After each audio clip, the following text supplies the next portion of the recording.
Bismillah, alhamdulillah, wassalatu wassalam ala rasulillah. Assalamu alaikum wa rahmatullahi wa barakatuh. How's everyone doing?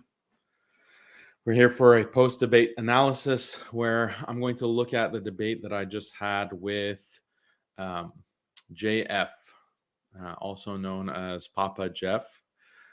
He is an atheist.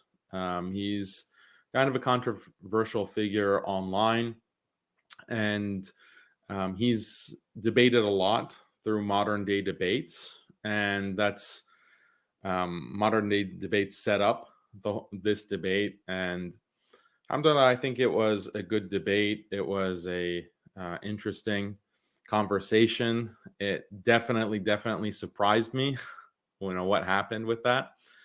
But we'll talk about it, inshallah. But just a little bit of housekeeping.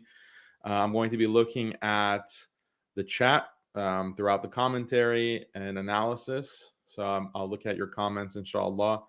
And if there are super chats, I'll definitely display those. When you contribute super chats, that really supports the channel. It helps with the algorithm. When you like and you subscribe and do all those basic actions, that helps our channel as well. So people ask, Daniel, how can we support Muslim Skeptic? How can we get your content to grow? That's the most basic thing to do. It doesn't even require any money. Just liking the video, sharing it, putting comments, that is very helpful. So barakallahu fikum to everyone who does that. Then once this commentary is not going to be like one of these 8-hour long debate analyses. It doesn't really require that because he conceded, right? So after I gave my opening statement, he conceded the debate. And the rest of the debate was just me making some points on some other aspects of his worldview, like libertarianism and so forth. And we had a conversation, and it wasn't very heated or contentious. Overall, he was a respectful interlocutor, and I really respect the fact that he was very honest and said that, I agree with you. You're right. Religion is, a better basis for society than race. So that surprised me, but it doesn't require much analysis. What I'm going to do is just play his intro, because he made some claims in his intro statement that we didn't really get a chance to dissect in depth in the actual debate because of his concession. But I think it's worth looking at those kinds of points. The other thing that I want to say is, again, there's always people who, with every single debate, will say, Daniel, what's the point of this debate? Like, this is not useful. Why are you debating such and such person? And literally every single debate, there are people who will have this criticism. And the criticism doesn't bother me. If you personally don't find something useful or valuable to you or beneficial to you, no problem. But I think the underlying mentality for some Muslims is the following. They don't really see Islam as being very relevant to a lot of the questions and discussions that people are having outside of, quote unquote, dawah or Islamic knowledge circles. They aren't really thinking like any kind of current news event, what is happening in Ukraine, what is happening, with certain kind of policies that are being employed or are being rolled out in the EU or in the UK. What about this whole question of immigration? What about, these different political questions? What about, the situation with Andrew Tate? What about like all of these kinds of political topics, political and social topics? It's not really relevant to Islam. Muslims can consume the news, they can consume all of the media output, around those topics, but separate from a concern with Islam, separate from a a Muslim lens or a Muslim focus. And I fundamentally disagree with that. I think that I know that Islam does have something to say. Islam does provide guidance and provides a important and critical uh, voice for guidance on all of these kinds of political issues in every dimension of life. And that's what guidance means. When Allah is sending the deen, the religion of Islam, then it's guidance for all aspects of life. So when you say, oh, Islam is a way of life, it's not just a slogan. Islam is more than a religion, it's a way of life.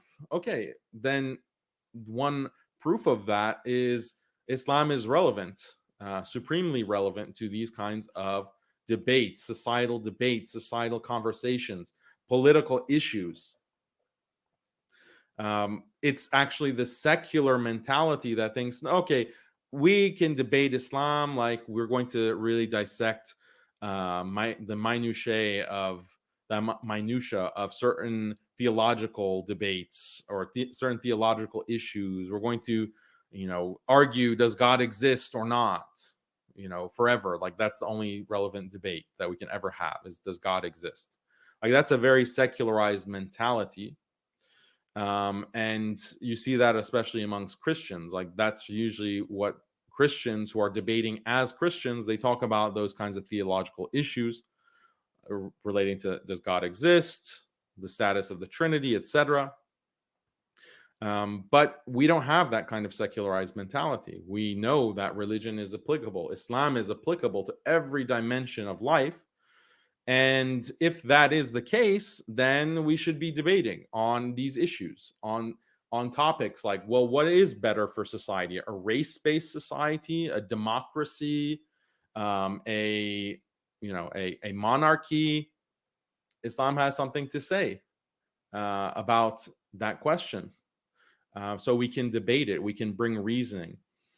We can bring argumentation that is grounded in the Quran and Sunnah and brings from the Quran and Sunnah explicitly as necessary. And that's important as well. So I think a lot of this criticism that, oh, your debates are this is what's the relevance of this? This has nothing to do with Islam.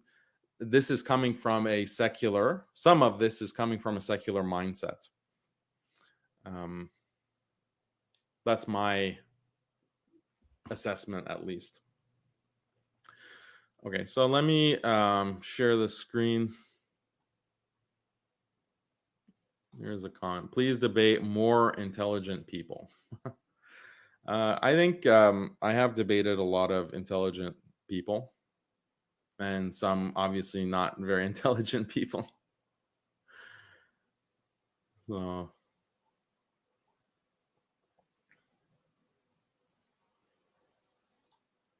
Jake has an upcoming debate with Matt Dillafarty.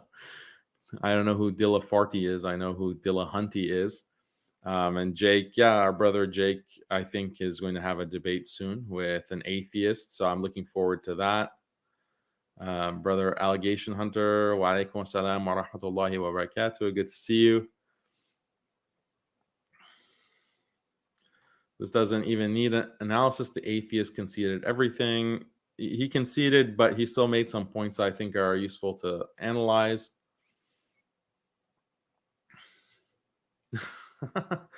I literally watched Ustad Daniel's every debate yesterday, one after one. So you basically were watching for 15 hours. That's dedication, mashallah.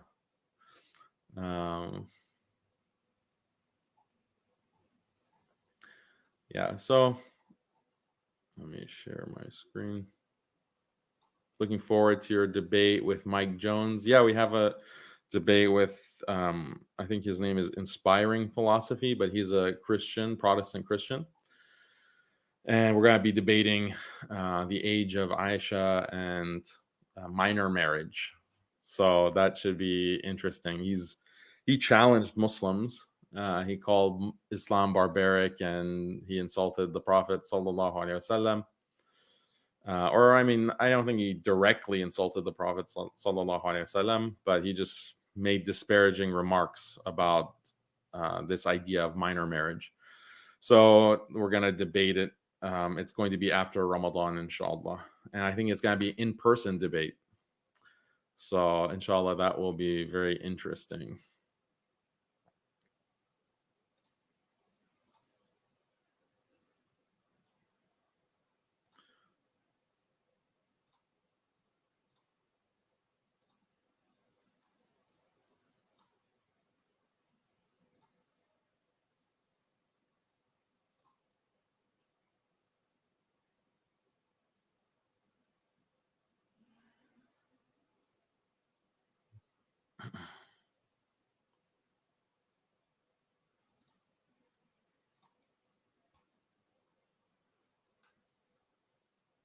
Okay, so let's watch what he says.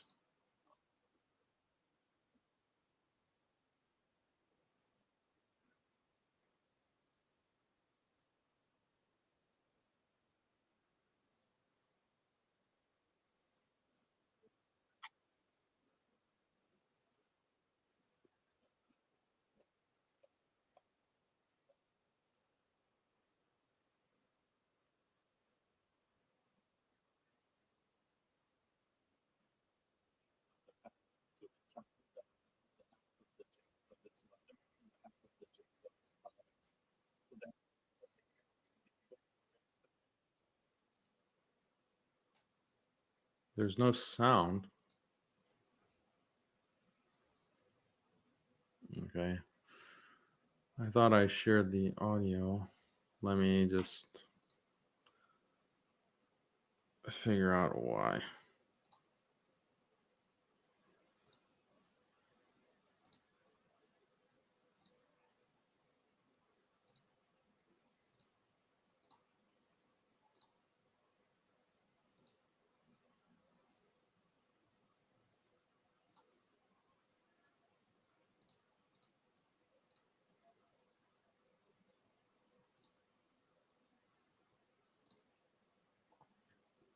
Okay, there should be sound now. Let's play it. Let me know if you can't hear.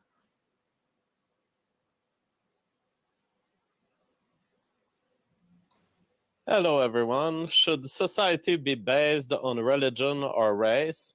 Tonight I say race, but I want to disentangle some confusion that there could be on what that means. Race and religion are not separate. Religions are inherited by father and mother to children transmission.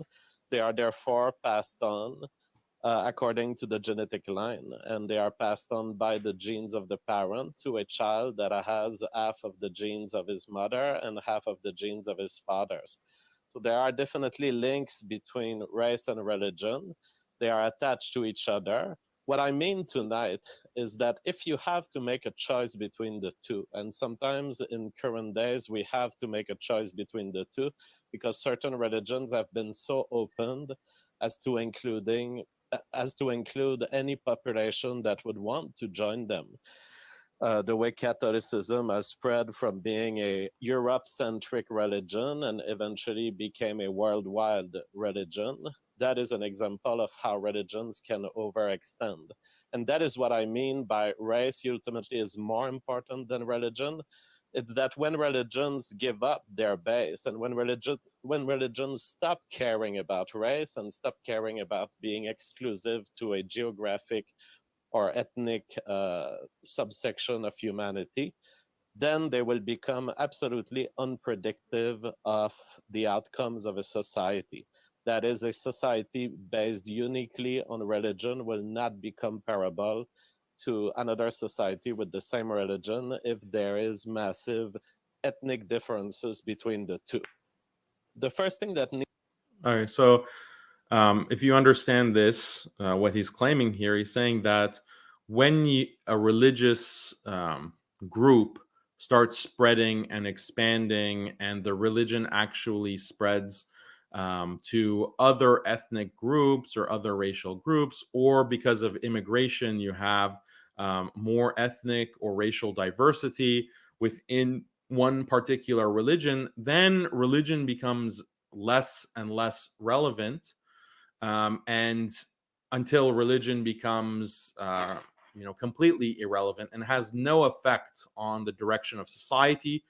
At that point, the only thing that matters is race, or race is going to be the determinative thing about the direction of society when it comes to things like crime rates. He focuses on crime rates, but also when it comes to fertility, when it comes to social behaviors, pro-social behaviors like charity, like public cooperation, things like family size. All of these different sociological factors are going to be determined more or completely by race, and religion will have zero effect or close to an irrelevant effect.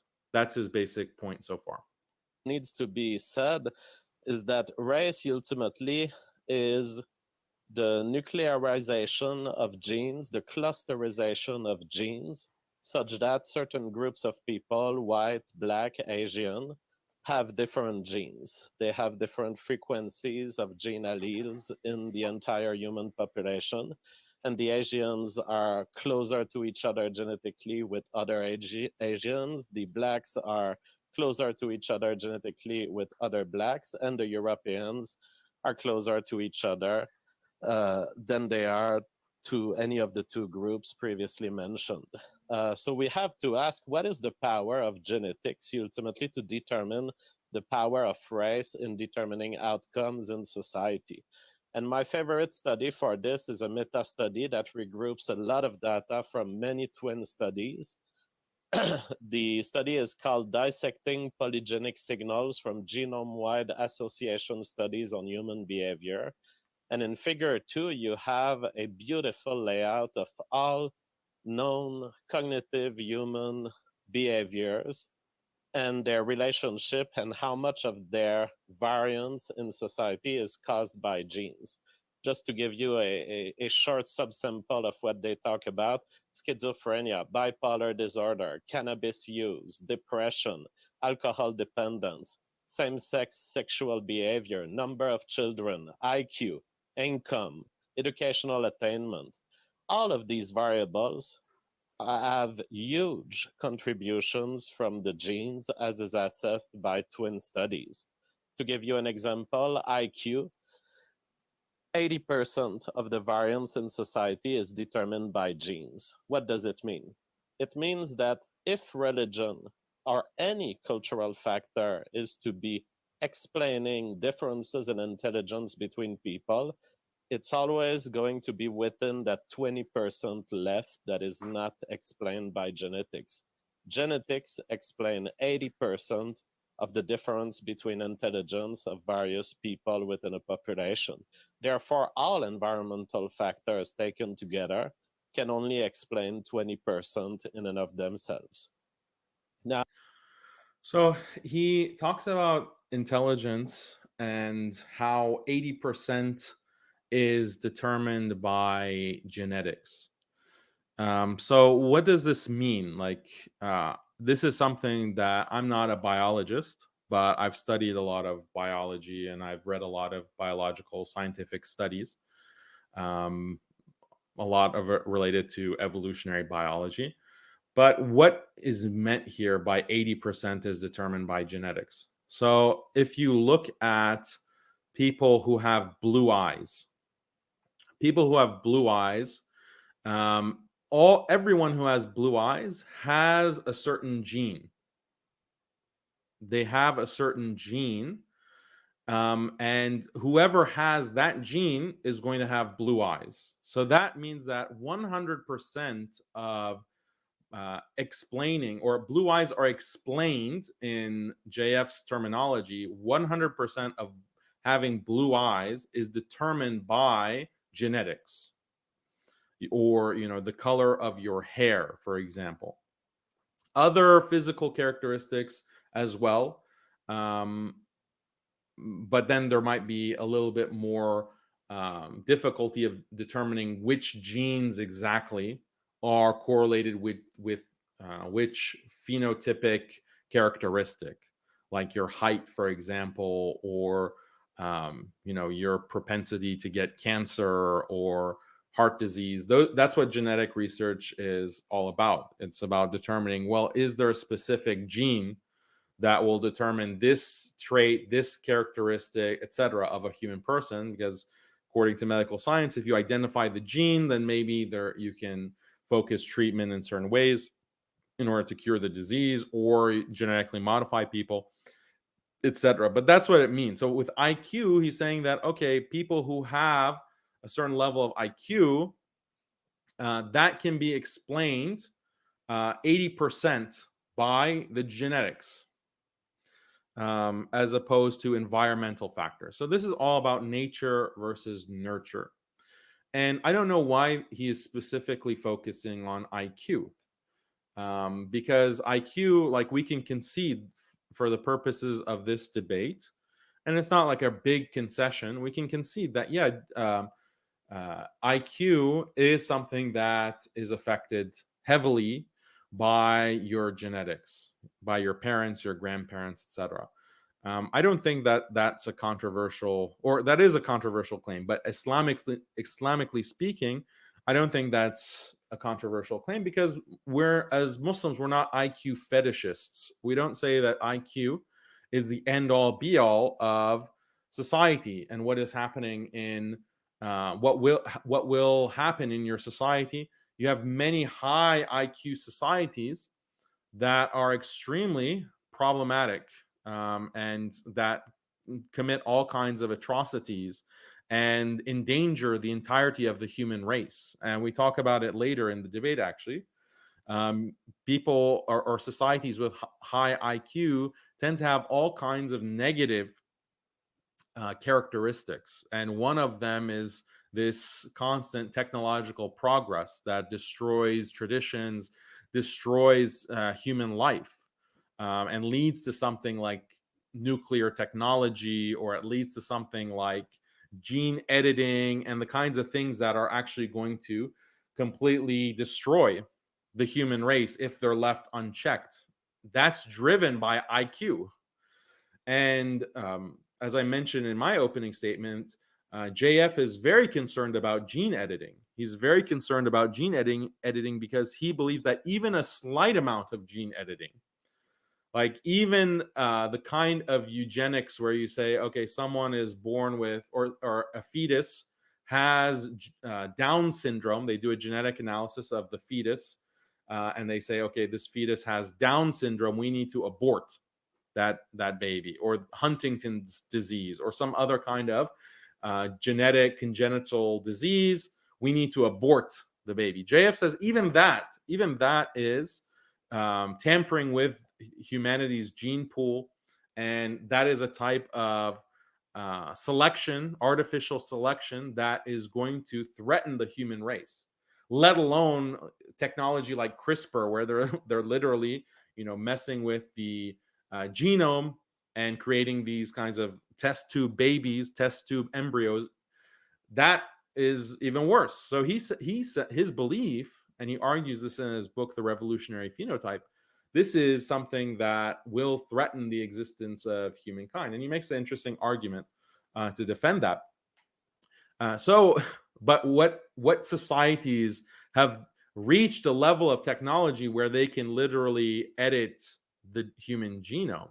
That is driven by IQ. So it's very, I think that this is a contradiction in his thought, that on the one hand, and this comes through in his videos, that he'll praise technological progress, he'll praise IQ, as he's doing in his opening statement here, talking about the importance of IQ and how it's genetically based, and he's going to make a racial argument about that.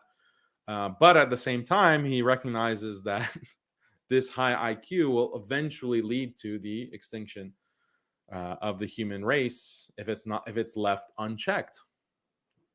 So this is a contradiction that comes out later And I bring it up in my opening statement, and that might have been one of the reasons that he conceded.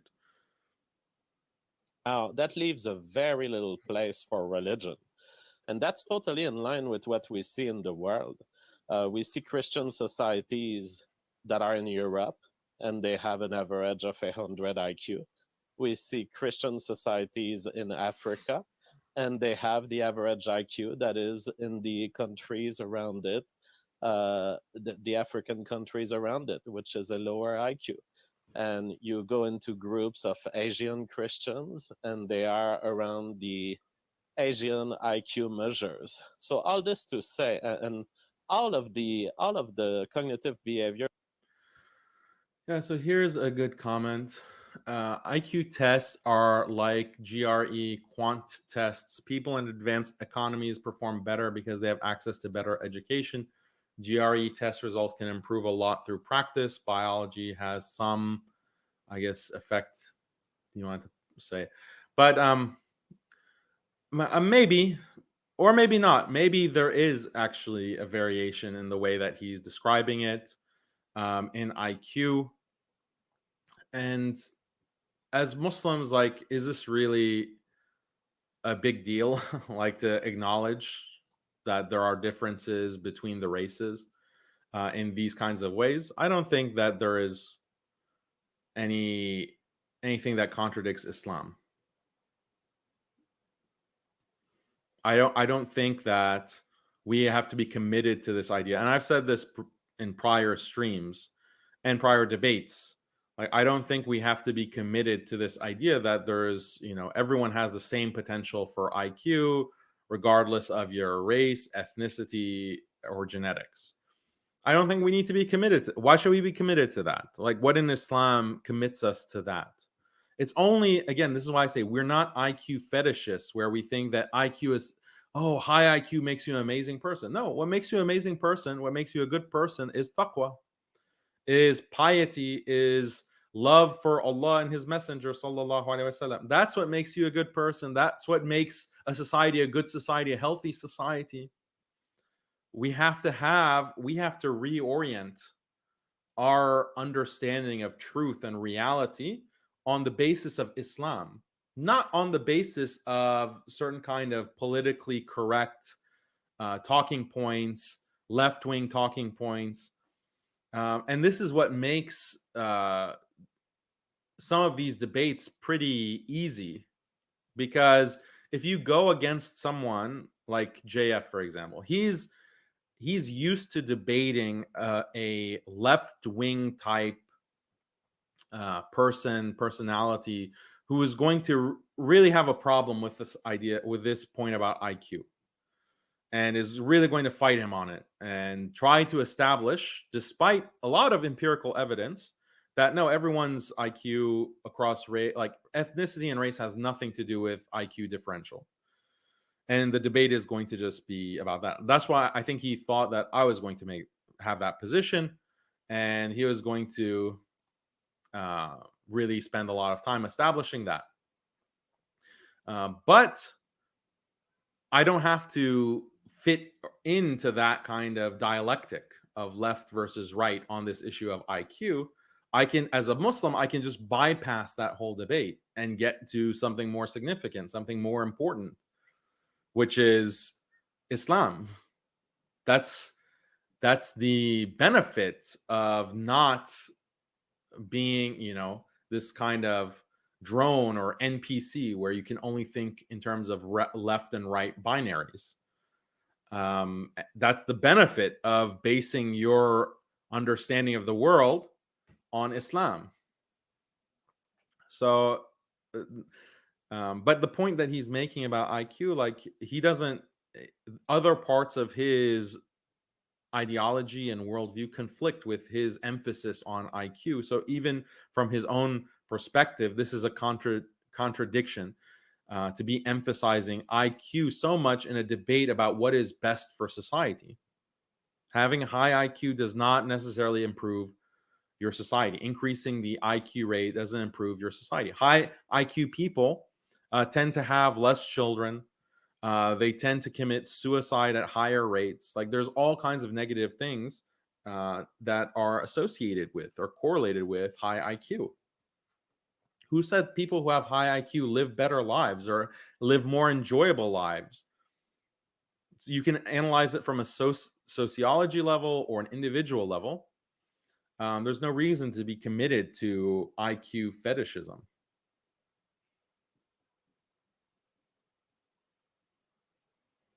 Yeah, so this is the point also. From a Darwinian point of view, what's the purpose of being very smart if you can't maintain a fertility rate above 2.1, which is the replacement levels? Such society will go extinct, like the Idiocracy movie intro. I don't know what that, or I haven't watched that movie, so. But yeah, I mean, that's a good point. Like, so let's not be IQ fetishists. Ignorance is bliss. Low IQ is better. Well, to a certain extent, that seems to be the case. Another comment: there's simply no way to quantify intelligence. Intelligence is a very broad term. Yeah, there are different kinds of intelligence. So there's like verbal intelligence, there's quantitative intelligence, there's mathematical intelligence, there's logical intelligence, there's emotional intelligence, etc. And I think you could say that though all of those will vary by race. So that doesn't really take away from his point, but his point is not really a defeater for Islam.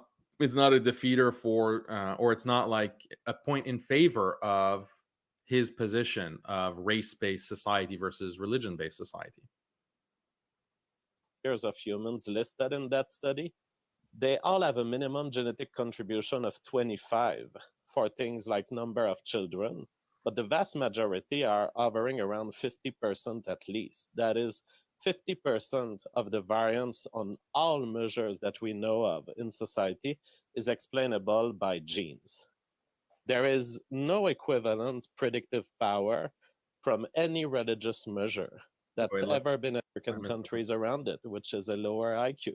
And you go into groups of Asian Christians, and they are around the Asian IQ measures. So all this to say, and all of the cognitive behaviors of humans listed in that study, they all have a minimum genetic contribution of 25 for things like number of children, but the vast majority are hovering around 50% at least. That is 50% of the variance on all measures that we know of in society is explainable by genes. There is no equivalent predictive power from any religious measure that's ever been achieved in sociology. Religion may have small predictive power on the chances that you might commit a crime, maybe a little effect on income, but those are massively small effect in comparison with what we can get from the genes. Now, how does that play out in... So he's focusing on things like crime and income level. But again, he hasn't established that these are the main factors that we care about for having a healthy society, or what is going to make society better. And I was waiting for that in this opening statement. So, I mean, this is why he surprised me when he conceded, because I was thinking, okay, let's go to the debate topic. What is better for society? And we have to come to common ground on what are values that we all agree on. And I don't agree with IQ as being the end all be all of what makes a society great or a society good. I don't agree, as a Muslim, I don't agree that income is the end all be all. Yeah, income is important, and you don't want a society that is completely impoverished and below subsistence levels. Crime as well. Okay, crime, that is important. You want to minimize crime, but it depends on how you define crime. It depends on how, for example, in the West, they don't define crime as fornication. Like, fornication is not a criminal offense.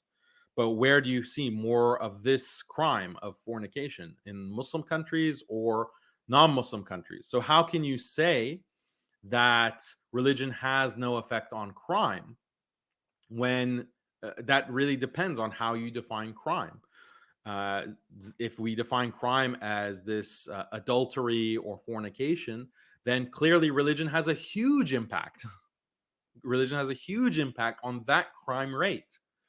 So he's kind of, there's a lot of snuck premises in what he's presenting, but it all goes back to him not defining what really are the factors that make for a better society. I did that in my opening statement. I go to the topic. Okay, what is going to be better for society? Here are the things that I value as a Muslim and you value as a non-Muslim. And not only you, JF, as my interlocutor, but also other non-Muslims. We value things like marriage meaning long-term pair bonding between a man and a woman. That's something that's universally valued. Everyone wants that. Everyone values that. Even if you don't want it personally, for some strange reason, others do. The vast majority of human beings do. Family. Everyone values family. Everyone values community and having a communal tradition, having people who care about you, your neighbors, your wider society, people who care about each other, cooperation amongst a community. That's very important. Everyone values God. Human beings, statistically, the vast majority value God. They value this idea of a higher purpose. And they value the idea of a creator to be as an ultimate authority and as a source of objective value. These are things that are universal values. So if we want to understand what is going to be the best society, we have to ground our discussion in things that we all accept universally. That's the only way you can have a discussion of this type. But if you start citing some sociological factors like IQ, well, okay, who said that IQ is important? Like, you have to establish that first. You can't just presuppose it. And so yeah, there's almost a question begging nature to JF's argument, because he presupposes the value of some of these clearly genetic traits, or these genetic characteristics, without explaining why should we care about those in the first place when we're determining what is best for society.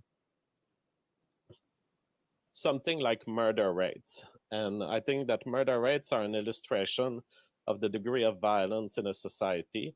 And if you listen to the religious people, they would have you believe that one of the solutions to immorality in society or criminality is to get people submitted to their God. But that is just a delusion that the religious people entertain. The fact is that you can push religion onto a society, and that society will keep the same kind of behavior they had. They will simply have religious justifications to it. So I want to go around the world here and talk about the crime rate in various countries, and you will see that the crime rate, independent of religion, varies widely, and it varies on one criteria. It is race, and race is the best predictor of how much crime you're going to get in a society, not whether the society is Christian, not whether it's Muslim, but whether you have white people, Asians, or Black people in that society. So before we go to that, here's a good comment. The West has committed the worst crimes against humanity, and yet they supposedly have higher IQ. So how does crime relate to IQ, and why did he make this correlation? So yeah, again, this goes back to defining crime. If I gave the example of zina, but what about the crime of, basically invading other countries without just cause, engaging in belligerence towards other people without just cause, as we see in Western imperialism and Western crimes against humanity and the use of all kinds of weapons of mass destruction, developing certain weapons, chemical, biological, nuclear weapons. So these are crimes, gene editing and modifying the human race whether it's through gene editing, whether it's through different kinds of surgeries that are now possible. Shouldn't these be considered crimes? Some of these are much more horrifying crimes than like stealing stuff and committing assault, violent assault, rape, and stuff like. Some of these things are horrors beyond our comprehension, beyond human comprehension, that are being generated by very high IQ societies, but they're not in this definition of crime. So I would have liked JF to be a little bit more critical about some of these terms that he's using. I just think that the debates that he's been having are, left-wing, right-wing debates. So it doesn't really get to this level of depth to be able to be critical of some of these terms and categories. But that, I think, would have been like a more interesting debate. And later in the conversation, we do get to some of these more conceptual issues. But that's a very good point, Hassan, in the chat. Yeah, here's a good point. Crimes against humanity, local crime versus international crime. So those don't come up in the statistic. Which race is committing more crimes against humanity, especially if we look at, extended period of time. So anyway, he's still going with this idea that religion doesn't affect crime rates. Is this true? I don't think it's true. I think the statistics show that religion has a very big impact on crime rate. His points about genetics also don't really support some of the bigger claims about crime rate that he's making, because he said 50%, about average, like 50% is nature as opposed to nurture. 50% is your genetics when you look at these different cognitive factors or cognitive characteristics in that one study that he was citing from the beginning. But 50% is nature. So that's half, right? So that's a huge impact. So even based on the statistics that he cited, it would seem that because religion affects your society, religion affects how you're raised, society has all of this impact. So even the stats that he cited don't really establish that things are determined more by race as opposed to religion. So that now what he's doing in this part of his opening is looking at some of the correlations or statistics, but we'll see that some of his comparisons, like he switches between doing comparisons between religion, doing comparisons between region or continent, doing comparisons between societies that have different levels of economic development. So those confounding factors muddy his analysis, but we'll look at that. So Europe, the Western European countries like France, Belgium, we're talking about murder rates between 1 and 2. This is per 100,000 inhabitants. When we go into Arab countries like Egypt, we're talking about murder rates above 2, but below 4. When we look at Egypt, for example, it is a country that is 90% Muslim. When you look at Jordan, another Arab country, you have murder rates that are between 1 and 4, depending on the year. For example, in 1994, the murder rate was 4.47. When you have an authoritarian regime that shows up in Jordan, you have a big drop of the murder rate, and it hovers around between 1 and 2 up to 2022. So again, an Arab country typically above 1 and below 4. But then you go to Nigeria, and Nigeria is interesting because it's a half Christian, half Muslim nation where there are Africans and where you would expect this to be a test nation. That is, if Christianity or if Islam can help reduce the crime rate, in a population where there's already a high crime rate, it should show up in Nigeria. So Nigeria has roughly equal numbers of Muslims and Christians, around 47% each. But when you look at the homicide rate in 2019, it is neither the range of Europe, which is around 1, neither the range of Arab countries, which is between 1 and 4. It is a rate of 21.99. 21.99 murder. That is about 20 times the murder rate that you would get in a European nation.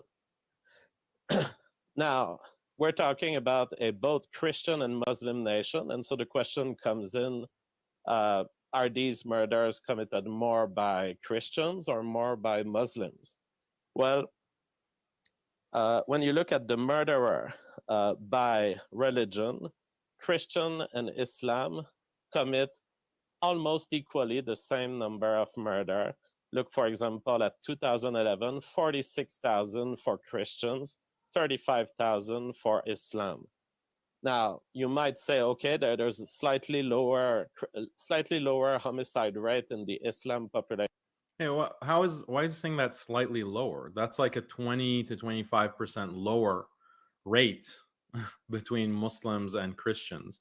And if you looked at that chart, I don't know if you guys can see it, but if you look at all of the dates going back to 2007, the Muslim rate of murder, or the Muslim amount, I should say, of murder is less every year by anywhere from 15 to 25 to 30%.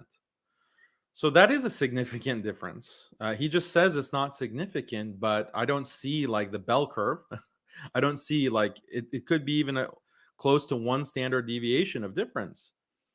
So that, he kind of just glossed over that, but there does seem to be a differential between, because if it was just based on race, if race were the all-determining factor and religion had no impact, some years you might see Muslims have higher murder level. Some years might be Christians, because he said that the population is split down the middle. Like there's equal amounts of Christians and Muslims in Nigeria. So per capita, if it was just race that was all determinative, then why is there consistently fewer murders done by Muslims in the countries? That indicates that religion does have, it indicates like you have to do a full kind of correlation analysis or regression to determine that.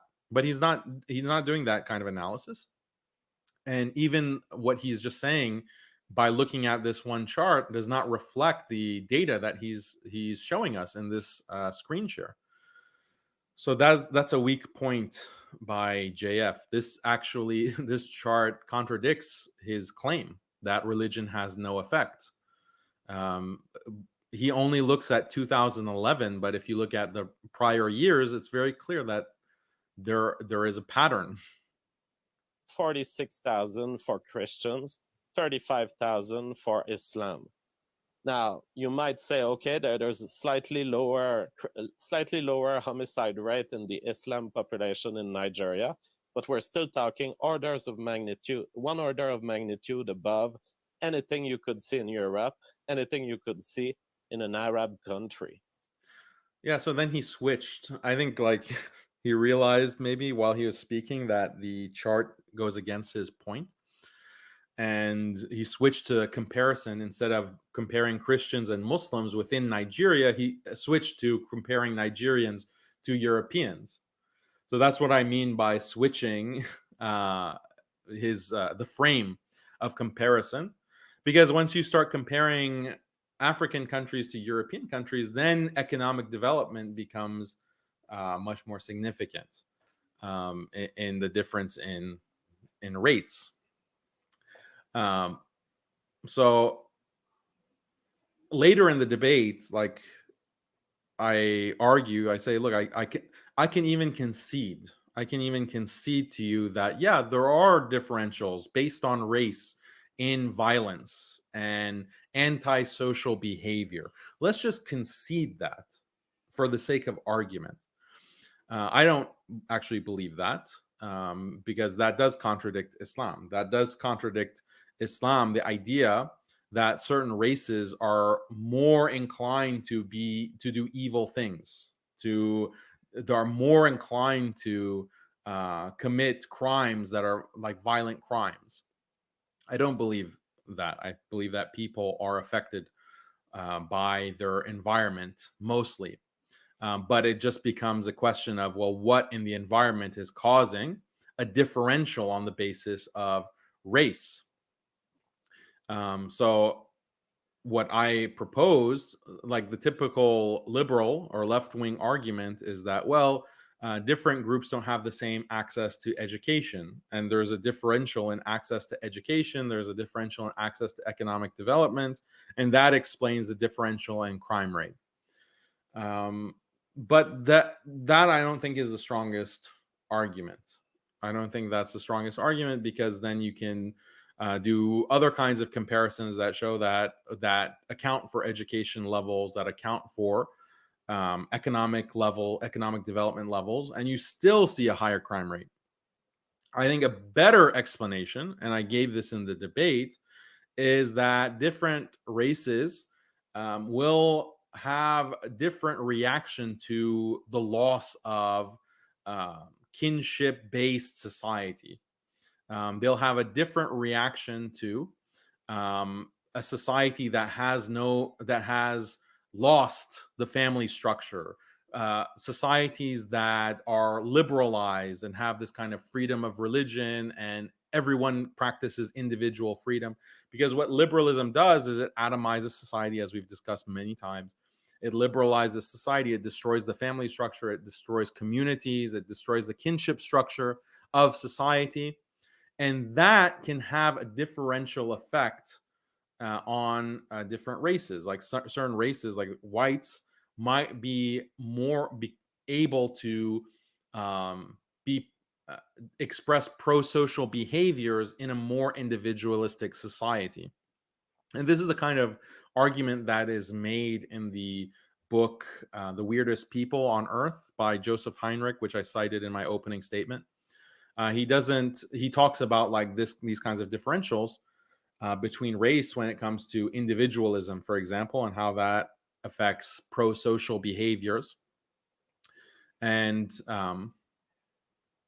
the kind of example that Joseph Heinrich gives, just to simplify it, is that within European societies, they have very pro-social behaviors in the sense that people will collaborate with strangers much more easily. There's more trust of strangers within European and white societies.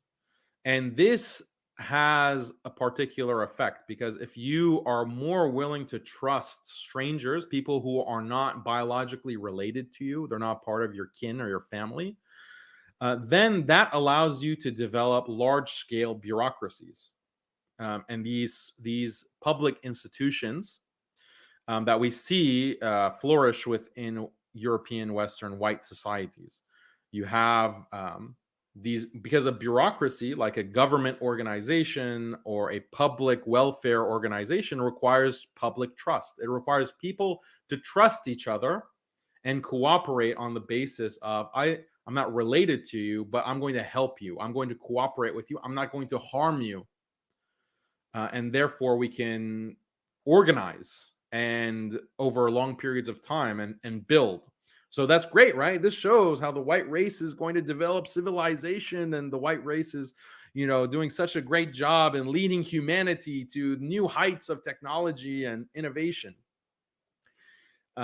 This is the kind of argument that white nationalists will make, or people like Kevin McDonald and others, or Charles Taylor as well. I forgot the guy's name, but other white nationalists like this. But there's a response, and Joseph Heinrich has a response to that. It's not a response, but he points out things that can be used as a response. But whites also have, even though they have more pro-social attitudes towards strangers, they have less of a affinity for their kin, for their own family, for their own wider kinship group. And Joseph Heinrich gives a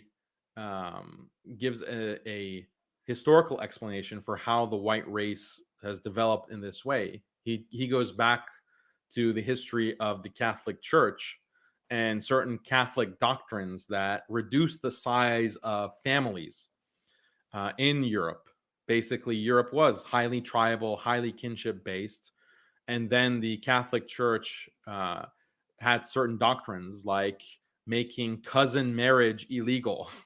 He outlawing cousin marriage. If you marry your cousin, you're going to be excommunicated, and if you're excommunicated, basically that's the end of your life living in these countries that are controlled by the Catholic Church.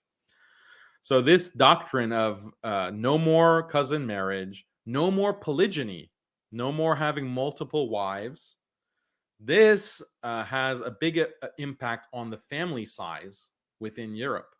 You have smaller families, and people then have to become more self-sufficient within the domain of like a very small nuclear family. It takes you in the trajectory of individualism. This is Joseph Heinrich's argument, and this is why he says that whites today, they're more individualistic, so on and so forth. But the downside of that, like, okay, fine, you have more pro-social behavior in society, but you have less support, kinship support. If you go to Muslim countries, for example, you go to Western countries and you see, like I posted yesterday or the day before, 93-year-old women who are being arrested because they can't pay their rent. 75-year-old men who are working at McDonald's because they need money to make rent. You have children who at 3 months or less, they have to be shipped off to the daycare or shipped off to some kind of institutional care. These are things that don't exist in Muslim societies or traditional societies in general, non-white societies. They don't exist because there's a very tight kinship-based society that families are taking care of each other and providing for each other. So you'll have less of the kind of pro-social behavior for strangers, but you have more cooperation and less aggression towards your own family members. So it's kind of a balance. But a lot of these white nationalists, they ignore that part of the equation, and that has a lot to do with how the well-being and the happiness of society. What kind of society is it where the elderly are abandoned, the elderly are left to their own devices to fend for themselves? So I mean, this is a longer topic, and I'm just going off the top of my head to explain these issues to you. But these are weaknesses in the type of arguments that JF wants to make. So the answer here is religion does not seem to highly influence the crime rate. And when you look at the crime rate in Nigeria, neither the Muslim religion nor the Christians nor the Christianity of the people there has to be blamed. What has to be blamed is that it is a different ethnicity. It is an African country with African genes and African culture, and they kill each other at the rate, no matter whether they're Christian or Muslim, they kill each other at the rate of the countries around Nigeria. Now, the comparable places where... All right, so that's not true. That's not true. And we'll look at a map that shows, because fine, you have genetic similarity. So he mentions the countries surrounding Nigeria, but he didn't actually look at the countries surrounding Nigeria and what exactly are the murder rates in those societies that are highly genetically similar, but the murder rates are vastly different. So I'll share that, but let me see what was his next point. Where such crime rates can be achieved outside of Africa, there is Detroit. Crime in Detroit. All right, before he goes to crime in Detroit, let me see. So there's a couple of things that I want to cite for you. Let's go to the homicide point. Okay, you can't see this. Let me...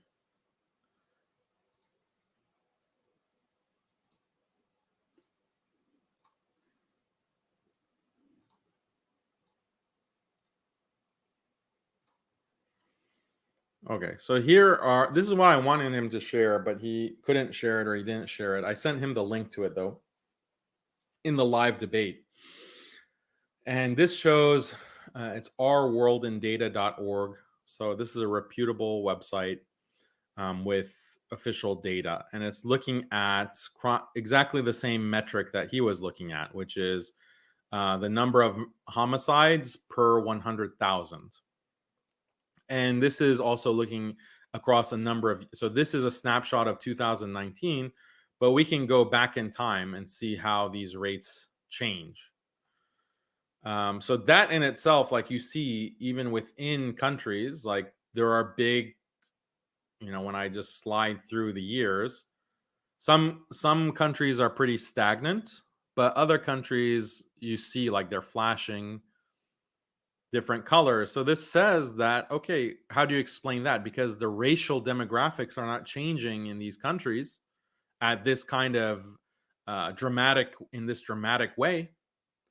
So yeah, things like war are a big factor. War, different economic factors, like if a country is plunged into poverty, like because of hyperinflation or because of economic sanctions, then yeah, the crime rate is going to go up. The homicide rate is going to fluctuate drastically. So how can you say that environment has very little to no effect?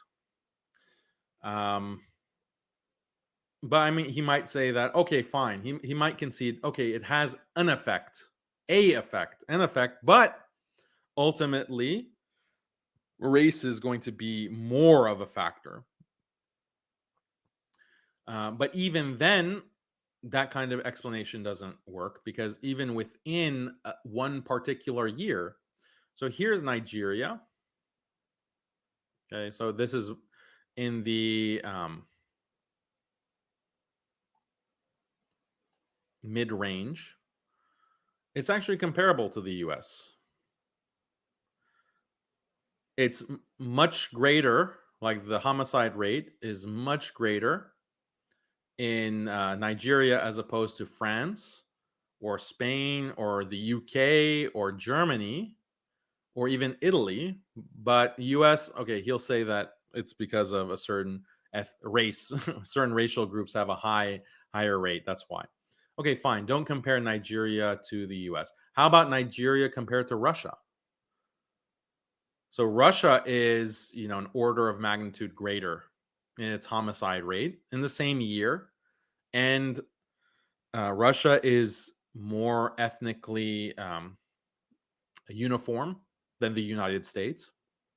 You can also look at Ukraine. It's comparable to Nigeria. You can look at Belarus, some of these Eastern European countries that are ethnically white. So I brought this up in the debate, but he didn't really have a good response to that. And then compare Nigeria to other countries around it. And again, you see like a variation depending on the country. Ghana, Senegal, Cameroon is maybe comparable, but they're still like half the homicide rate. And then Northern African countries that are more Arab, there's variation. Egypt, a lot of variation. Egypt is more comparable to European countries. You have a country like Iran. Iran is more genetically or racially close to Europe, Indo-European.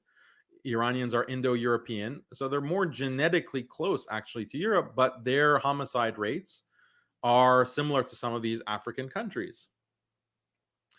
So these are the kinds of comparisons that are very useful to make,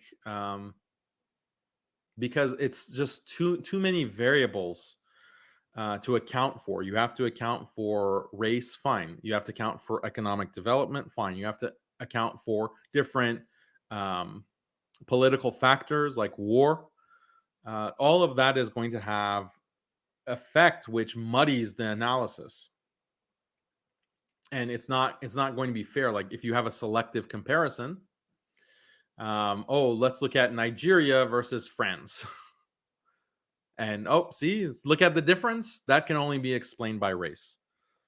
Okay, fine, but you should do other comparisons as well. Or like looking at Detroit, which he's about to do. Because one of the main points that a lot of these white nationalists will make is, okay, look at these racial minorities, look at immigration, and they have much higher rates of violent crime. Okay, but what is the explanation for that? Just having this is a different race and everything is determined by genetics, that's not compelling to me. I don't think that the evidence taken in its totality really justifies that conclusion. So that's one thing that I want to show you. The other, I want to read you a quote from Stephen Fish. And he has a book, Are Muslims Distinctive? Or Are Muslims Unique? Let me bring up that.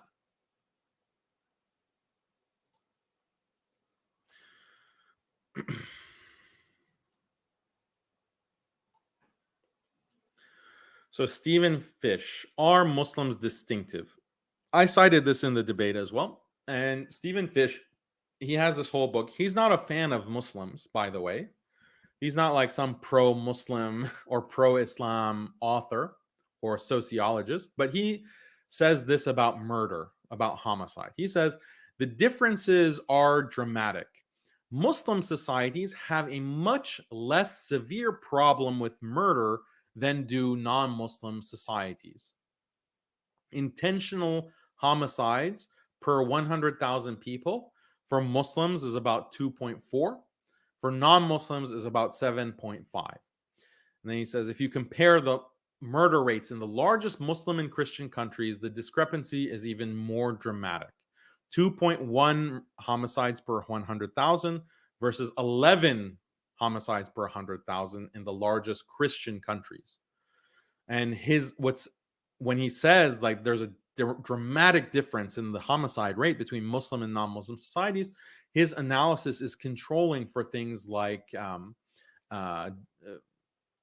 he's controlling for economic factors, he's controlling for different variables in coming to that conclusion. And he's saying that the homicide rate is negatively correlated with the percentage of Muslims in the country. So even having more Muslims in a non-Muslim country is correlated with a lower homicide rate.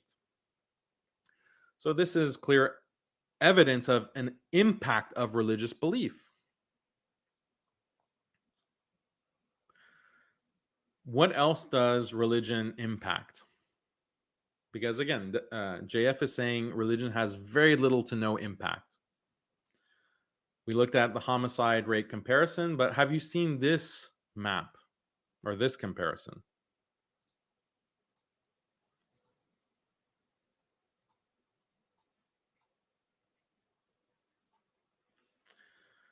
So this is a map that shows the prevalence of AIDS in Africa. And this is a map that shows the Muslim population density within Africa. And you can see that the countries that have high Muslim population also have the lowest rates of AIDS and other sexually transmitted diseases. So even though there is a lot of racial overlap between these countries, but this is a dramatic difference. This is and it's a well-known dramatic difference. So how can you say that religion has no effect? It's only race. No, there's a huge impact on the well-being of society, the health of society in this case, on the basis of religion. And I'm only giving you, if I, go through all the examples, we'll have like a 30-hour stream. I'm only giving you certain examples that will show that JF's central thesis was incorrect in his opening statement, that religion has no effect. In fact, it has a very big effect. Here's another study.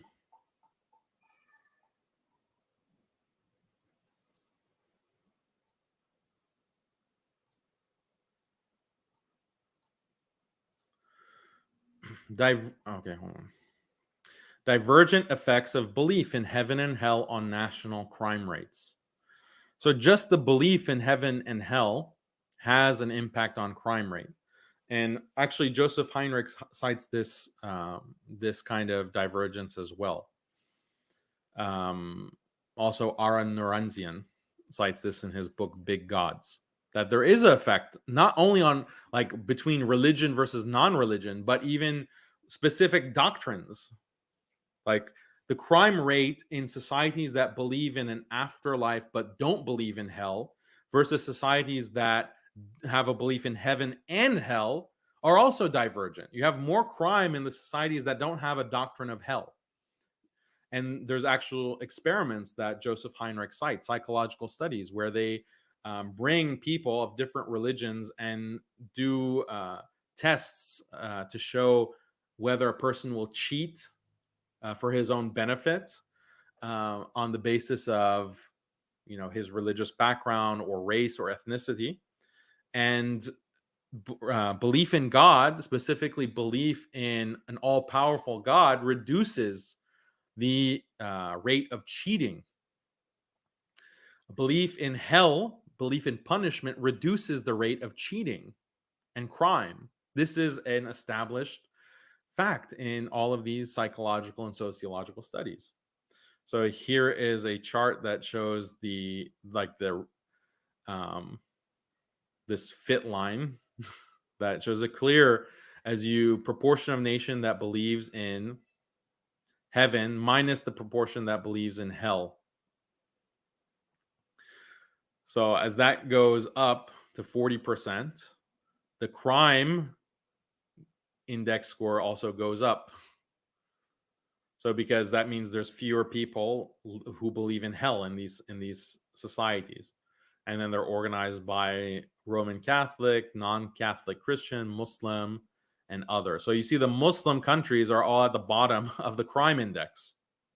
And these countries like Egypt, Saudi Arabia, Turkey, Pakistan, Mauritania, Tanzania, like all of those countries are racially diverse, but they're still clustered here at the bottom of the fit line. So this, it's just like a very specific theological belief will have a measurable impact on crime rates.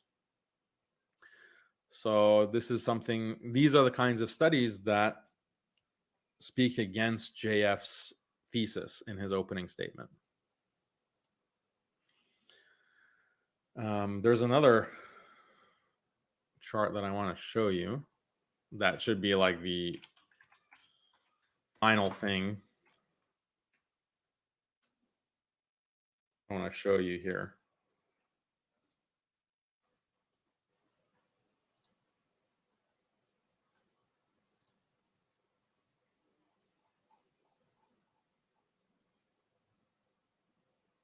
Yeah, this is it.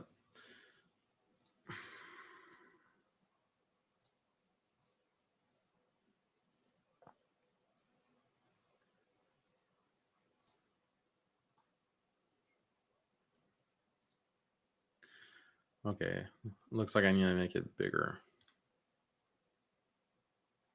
Okay, hopefully you can see this. But this is based on one of the most influential studies to have been published in this century, maybe in the past, in the 21st century. But this is the study based on the World Values Survey. And this is what's called a cultural values map. Specifically, it's called the Engelhardt-Welzel cultural map. And it's based, this is the 2017 version of the map, but they have a more recent version of the map, I think 2022 version, but it's basically showing the same thing. But it's mapping the different values. So what Engelhardt, this sociologist named Engelhardt, is studying, or was studying, he died, with his World Value Survey. He's taking World Value Survey data. World Value Survey is looking at the values of different countries over time throughout the globe, throughout the world. So it's a massive set of data, and it's used for a lot of different studies. And in some of my debates, I've cited this data before from the World Values Survey. So Engelhardt, who is the one who organizes this survey, he also published a paper, and he wanted to address this claim that as a society becomes more economically developed, it becomes more secular. He wanted to determine if that's actually true, because the World's Values Survey looks at countries over decades of time. And you can measure, okay, how secular is a country becoming based on the economic development of that country over time, like the GDP per capita, etc. And his answer to the question in this paper is that, well, yes, economics does have an impact on secularization, but it doesn't have, but that's not the whole story, because there's also this kind of impact of the cultural heritage on these countries, on these societies. So even though you have countries that are becoming more economically developed, they are secularizing, but not in the same way. Not in the same way. So this is speaking against the whole secularization thesis, or the whole end of history thesis from someone like Francis Fukuyama, that, okay, as society becomes more and more economically developed, then we're going to get rid of religion. Everyone's going to liberalize. Everyone is going to be living in a kind of secular world that the Western countries have achieved with their high levels of economic development. The rest of the world is going to follow suit. This is the end of history hypothesis from Francis Fukuyama, and shared by many different liberals. Once the Muslim world, like, this is the whole idea behind invading Iraq, invading Afghanistan. Oh, these backwards Muslims, their women are oppressed. They don't have democracy. They don't have individual rights. They oppress the gays and the lesbians. So all we need to do is force economic development on them. This is like a Thomas Friedman type of argument. We force economic development on them, and they're going to embrace all of these liberal values. They're going to start, having LGBT pride marches, and their women are going to start, OnlyFans, and everything is going to be just wonderful.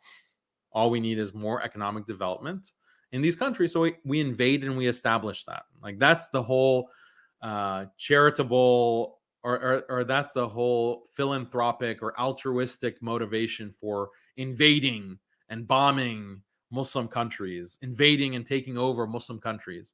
We're doing it for their own benefit. But Engelhardt's data speaks against that kind of dynamic. No, you see that when there's more and more economic development, yeah, there is some level of secularization.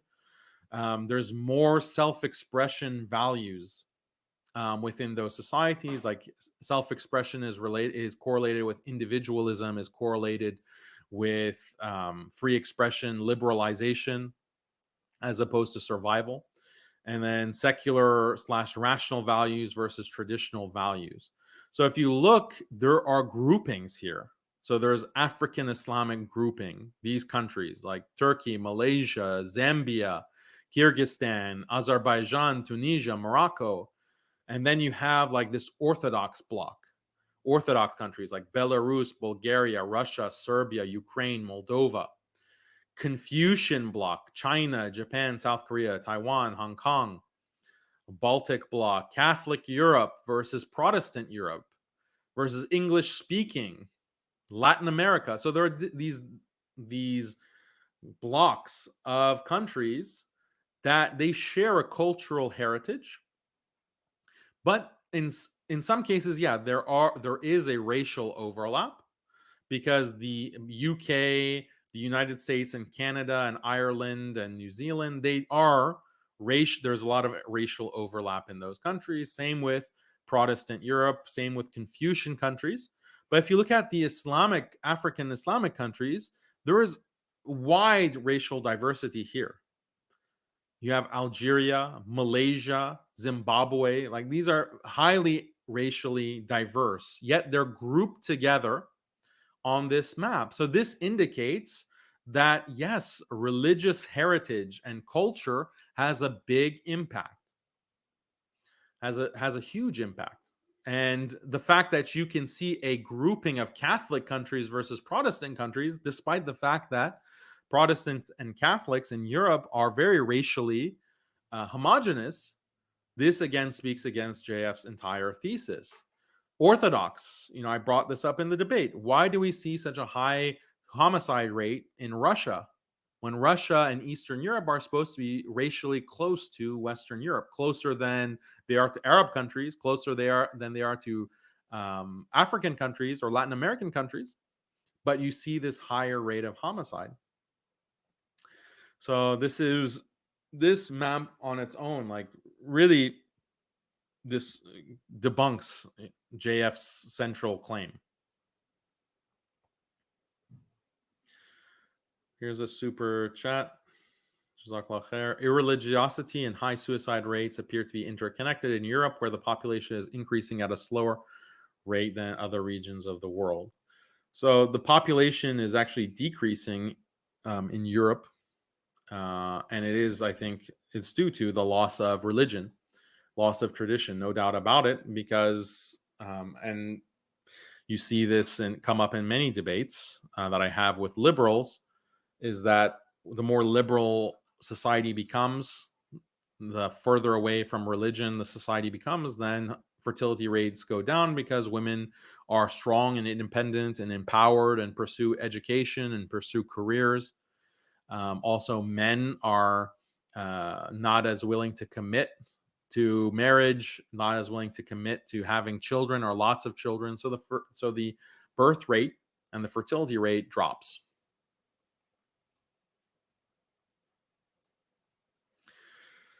So there was another super chat here. Jazakallah khair, brother, for very generous super chat. Really enjoyed the podcast with Muhammad Hijab. I'd also like to thank the team for the good work. Yeah, barakallahu feek for that comment. Really appreciate it. Here is an earlier comment. Daniel, I think you should debate JF Grapey on the existence of God next time, if possible. He seems genuine. Yeah, let's see. Maybe we can have a debate on that, whether it's with JF or another atheist. I really want to have a debate on atheism versus Islam, on the existence of God, with a higher profile atheist, someone who is known as being like a champion of atheism or new atheism, because I think that'll be a more exciting debate, more interesting. So I'm just waiting for the right opportunity to have that kind of debate, inshallah. Okay, let's get to the rest of this. Do I have any other points?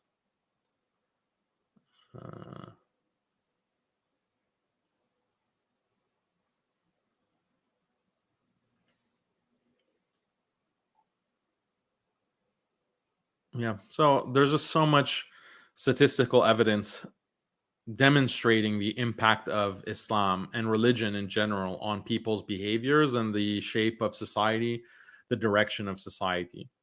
So JF really can't, his argument can't withstand that kind of scrutiny. And just the very few things I've showed you so far in this stream are enough to establish that religion has this huge impact. Even if you concede that race also has an impact, okay, fine, we can concede the race also has an impact, but religion's impact cannot be downplayed or dismissed in the way that he does.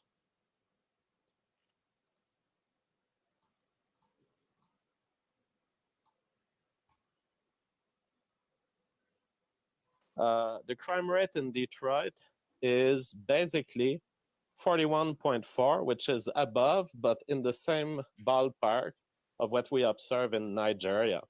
Again, if you had a model that's based on Christianity, you'd be like, okay, there's that much murder in Nigeria within the Christian population, and there's a similar amount of homicides around Detroit at 41.4.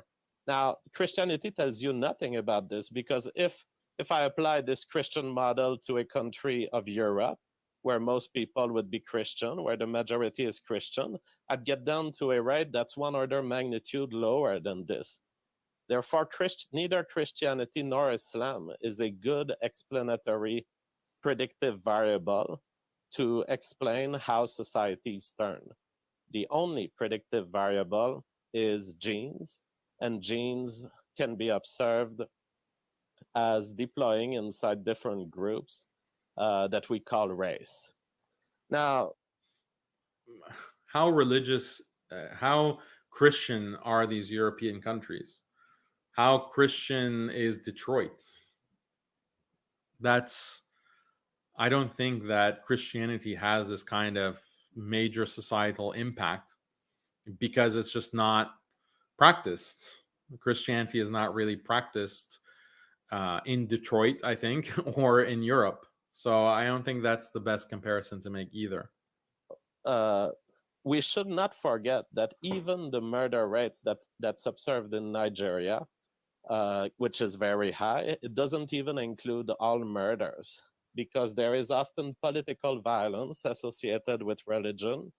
And for example, in 2021, in Nigeria, Muslims have murdered 3,462 Christians in 200 days. So very often with religion, the problem that you get is that you have different ways of interpreting it. And so I'm sure that Daniel here would tell us that his view of religion is that it's a religion of peace. But religion in another head can lead to another result. Yeah, I had to smile and chuckle to myself when he said that. Islam is a religion of peace. So he wasn't familiar like with any of my work, but if he took a pretty brief look at the channel, I think he would be quickly disabused of the idea that I'm promoting the idea of religion, Islam being a religion of peace. It can be used as an argument to deploy a warrior program to take over a society. And very often, the Muslim religion is used as a tool to dominate a nation aggressively and through violence. Got about a minute left. So, 1 minute left. Why is it that religion ultimately is not a good predictor? It's because religion is a facade. You don't have to integrate all principles of a religion, and there couldn't be possible agreement by everyone of a given religion on what it means to practice that religion. Religions have all sorts of tools to let their believers change their behavior accordingly. You can have a tool like the concept of infidels in Islam can be used to eventually dehumanize someone else and eventually leading to attacking them, murdering them, or excluding them from a country. So because religions are so malleable, a Christian in Nigeria is not the same thing as a Christian in Idaho. That is what I want you to retain today. A Christian is not a thing. A Christian is simply someone who says they are Christian, and what they do with it will differ widely according to their biologically encoded behavioral programs. Thank you very much for that opening. So it might be the case that a Christian in Idaho is not the same as a Christian in what country did you say? Nigeria. So a Christian in Nigeria is not the same as a Christian in Idaho.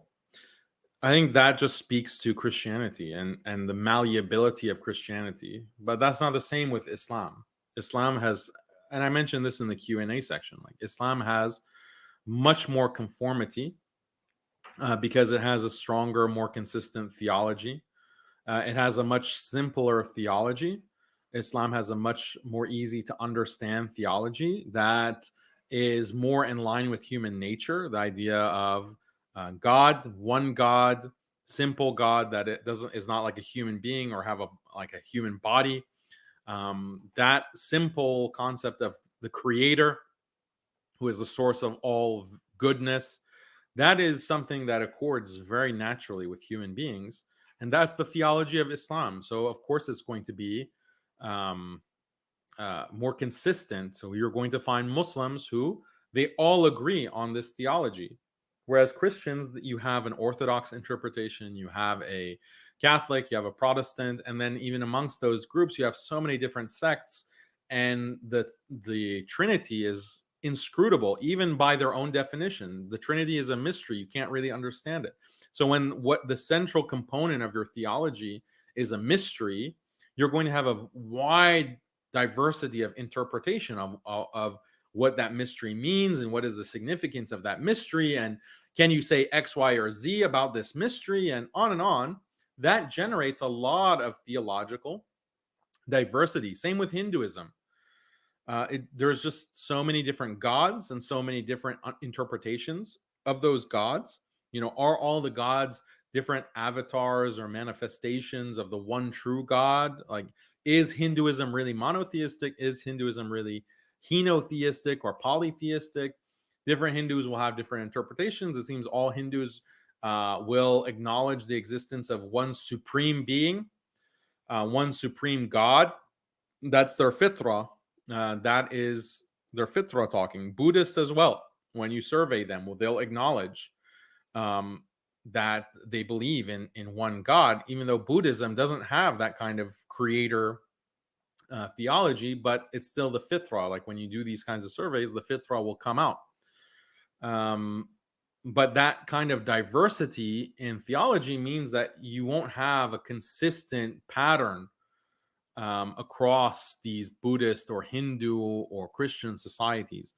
But Islam is not like that. Islam is very consistent. The theology is very straightforward and simple and intuitive, and that makes it stable across geographic regions and across time.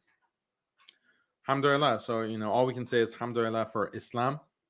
And that's why you can have a debate about, well, a society based on Islam, and that's a meaningful thing. If you say have a society based on Christianity, well, it's hard to understand what that means, because you don't have a set doctrine, you don't have a set source of values.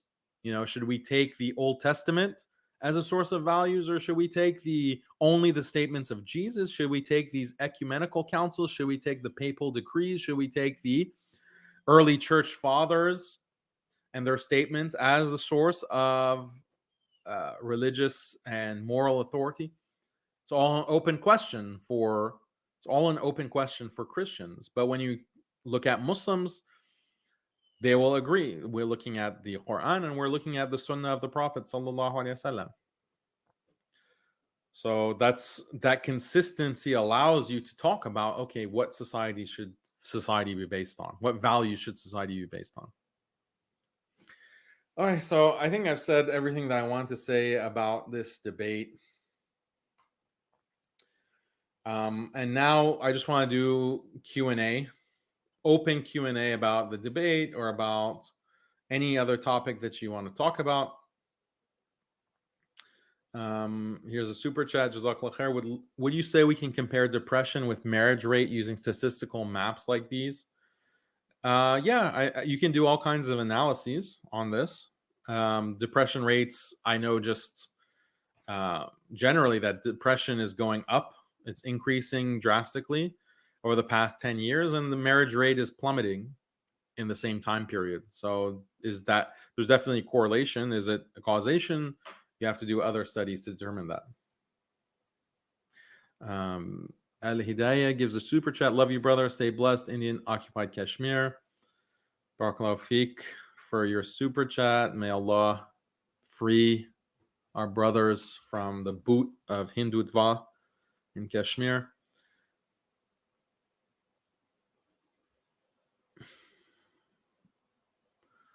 So Richard Delhouse, Brother Daniel, given your position, could you explain how poor whites do not commit nearly as much violent crime as poor black male communities in the U.S.? I did explain that. I explained that in the debate. I explained it that different, if you want to have a racial explanation, then you can say that different races react differently to a loss of tradition, a loss of kinship-based society. And some races, it's more natural to them, and they are much more pro-social if there's a society that's controlled by religion or controlled by tradition or controlled by strong kinship structure. So compare blacks in the US in a liberal society, or blacks in the UK, which is a liberal society, with blacks in a highly religious Islamic society, or even in highly religious Christian society. And you'll see a vast difference in the crime rates.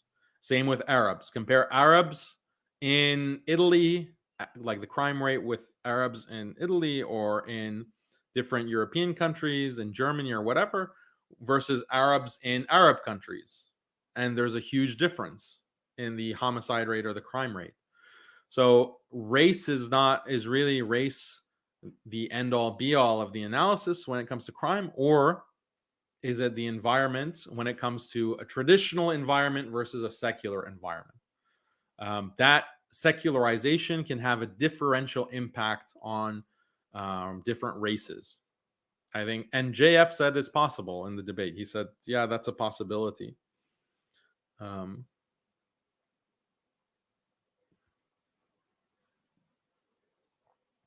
The other thing, yeah, I mean, ultimately, the debate question was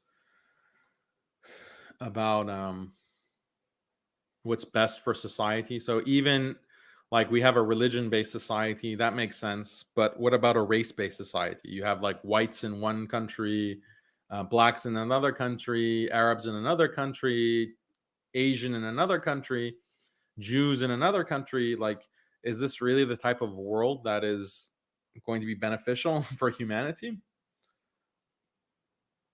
It's not clear how that would work. And we talked about that later in the debate as well. But even if I conceded everything he said about crime rates, I concede everything he said about race and genetics, I concede all of that, it still doesn't prove that race-based society is better. And I think that's why he ultimately conceded. Muslim apologist says, good job, keep it up. Appreciate it. Jazakallah khair. Pico says, Assalamu alaikum, brother. A bit off the topic. Are there any books you recommend? Jazakallah khair. Yeah, there's a lot of books. Go to muslimskeptic.com. There's a reading list with recommendations for books to read. But the book that I mentioned, Joseph Heinrich's The Weirdest People on Earth, maybe read that if you want, or read, like if you're interested in this topic of the debate, read Joseph Heinrich.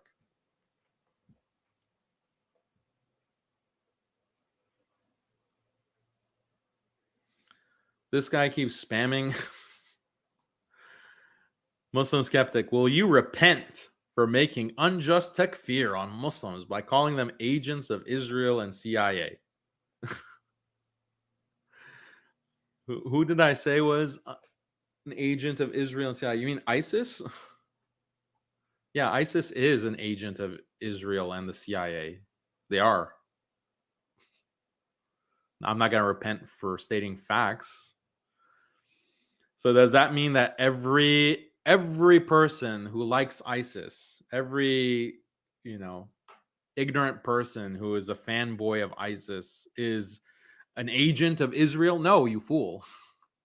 No, you foolish person. There are plenty of dumb people who get caught up in the propaganda. Unfortunately, very sadly, they get caught up in the propaganda of these feds. They get caught up because what are these? And inshallah, we're going to have a video on this very soon. But the whole point of these operations like ISIS is to make Muslims look really, really bad and to destroy the possibility of any kind of political Islam, because anyone who wants to promote a society based on Sharia, anyone who wants to promote the idea of Khilafah will be labeled as ISIS and compared to ISIS. So ISIS is is being used as a way to discredit political Islam and Muslim interests in the world. And there are people who are deluded into thinking that, oh, this is a great group. So those Muslims who become deluded by that. Are they kuffar? Have they left Islam? Are they agents of Israel and the CIA? No, they're just ignorant. Their crime is being ignorant. Their crime is being naive. Their crime is, being stupid. That's their crime. And not, following the guidance of the Jama'ah. That's their crime. But the organization itself, yes, they are agents. I don't know what to tell you. So, and many of the people at the top of these organizations, they are feds. They may not even be Muslim. So I hope that answers your question.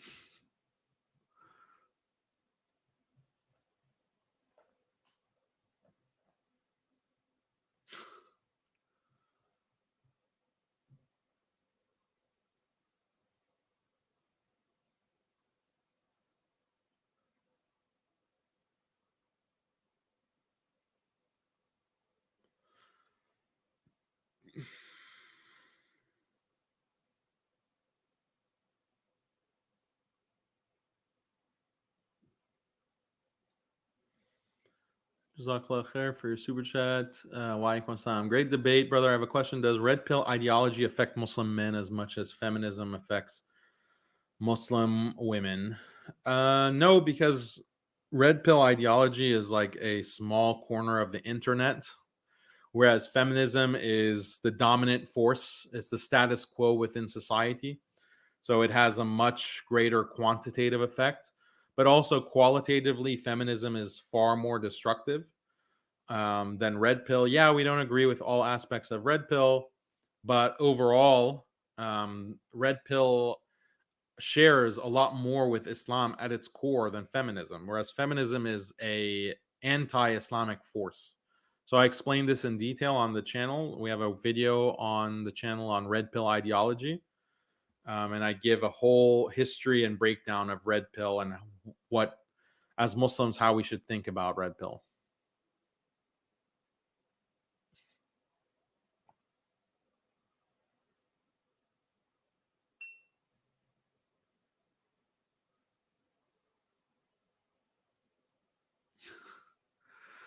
This guy is still going at it. I had respect for you before you took the side of kuffar against Muslims. I really wish that you debate my friend of the matter of your takfir of Muslims. Yeah, I'm not really interested in debating your friend.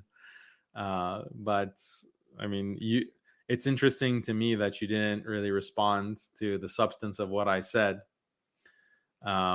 Because it's not like I'm taking the side of kuffar means taking the side of their agencies, taking the side of their operations, like their Fed operations. That's taking the side of the kuffar. So it's the exact opposite. I'm taking the side of Muslims, those who promote a vile, disgusting terrorist group that constantly is working, like doing every single thing to make Muslims look as bad as possible and make political Islam look as, unviable as possible. Like they're really helping Muslims. Like where's the help? What have they done to help Muslims? What have they done other than make Muslims look like terrorists? What have they done other than justify all of these countering violent extremism programs and this global war on terror programs that have put the vast majority of Muslims around the world under the boot of liberals? Because they say, yeah, any Muslim who has a long beard, go to some of these countries, these Muslim countries, any Muslim who has a long beard, goes and prays 5 times a day, doesn't eat pork, doesn't drink alcohol, doesn't, mix with the opposite sex, you're a terrorist. You are ISIS. Therefore, we're going to put you under surveillance. We're going to put you in prison. Maybe we're going to detain you. We're going to put you in concentration camps, like what China is doing to the Uyghurs. All of those programs are justified because of ISIS. Does ISIS care? No, because that's what their whole purpose is, to create those programs and to justify the subjugation of Muslims. So yeah, it's really sad and stupid, like, for anyone to be defending ISIS and criticizing me because I criticize ISIS. Like, get real, bro.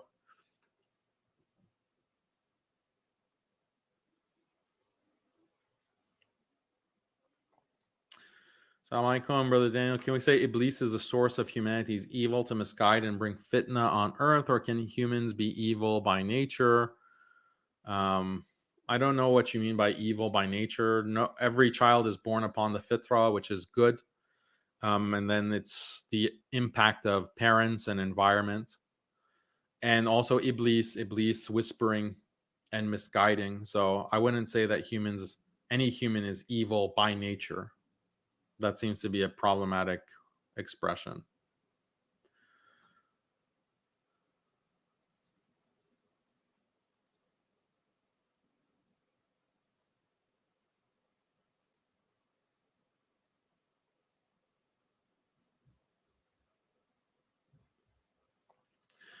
So in Dar al-Islam, wouldn't people just reside in their own wilayas, states, with their own folk? Wouldn't that be at least secondarily race-based? So this is something that I didn't get to mention on the debate, but there's also studies that show that the more religious a person is, the more ethnocentric they are. And Muslims are some of the most ethnocentric people in the world, actually. Is this something that's necessarily bad? No. Islam doesn't say that you should not value your race or ethnicity.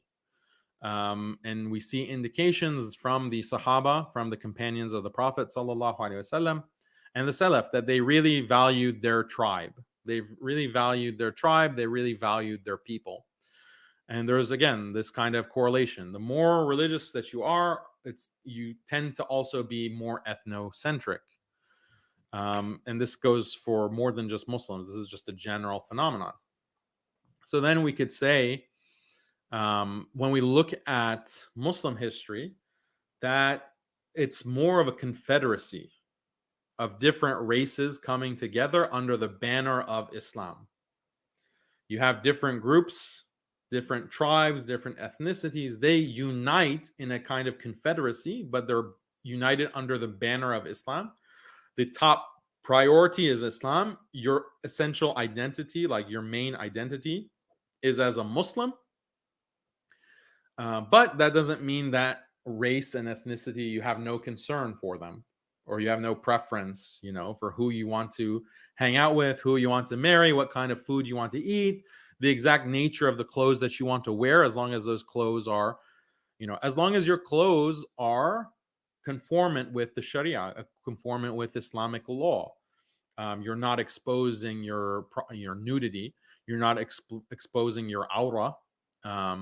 Whether you're a man or a woman, if you're a woman, you're wearing hijab, you're covering yourself properly, then that covering can take different expressions, like according to different cultures.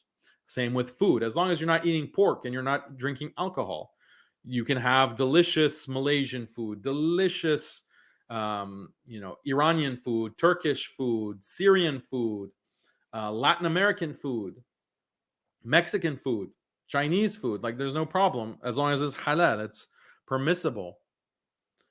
So Islam didn't come to wipe out cultural differences and ethnic differences and say, oh no, we need to be all one race and one ethnicity and one culture. That's not what Islam advocates. That's not what the Prophet sallallahu alaihi wasallam advocated. It's a confederacy in that kind of way.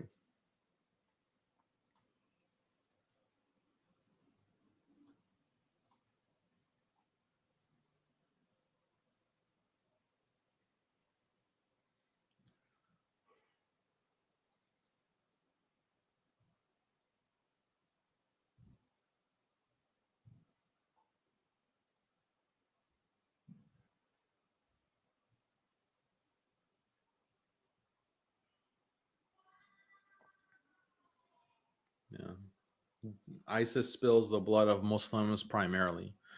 Oh, but if you point that out, that's takfir. You're takfiring your Muslim brothers, the Muslim brothers who are involved in all kinds of murder and killing and terrorism. Terrorism that is so convenient for promoting these kinds of backlash against the Muslim community and religious Muslims.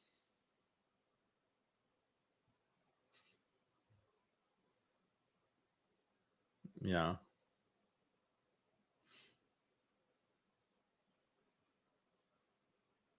When is the next Genius of Islam coming out?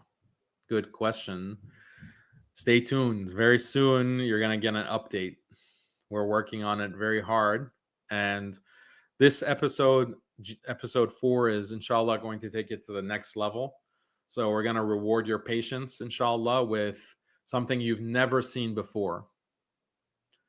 So inshallah, stay tuned. I'm very, very excited for it. I can't wait till it's completed and you watch it. But we're gonna release a trailer. We're gonna release a teaser for you, and I'm just bubbling with excitement because it's gonna be really, really good, inshallah.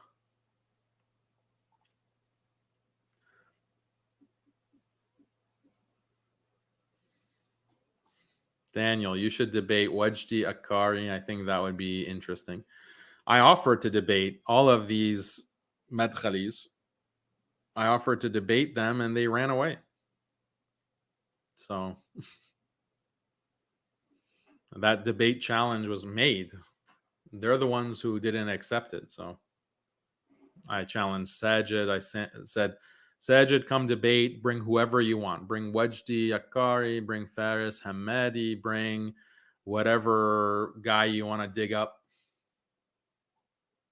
And we can debate it. But there's just silence. So what can I say? Jazakallah khair for your super chat. Wait. Okay.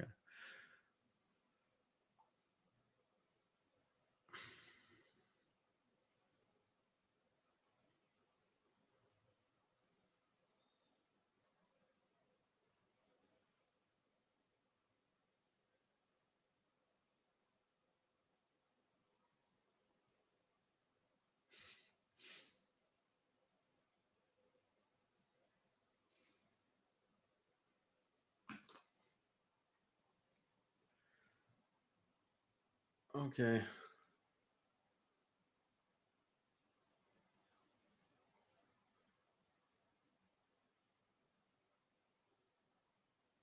Please review Sam Garan's translation of the Quran. I never heard of that. This is new.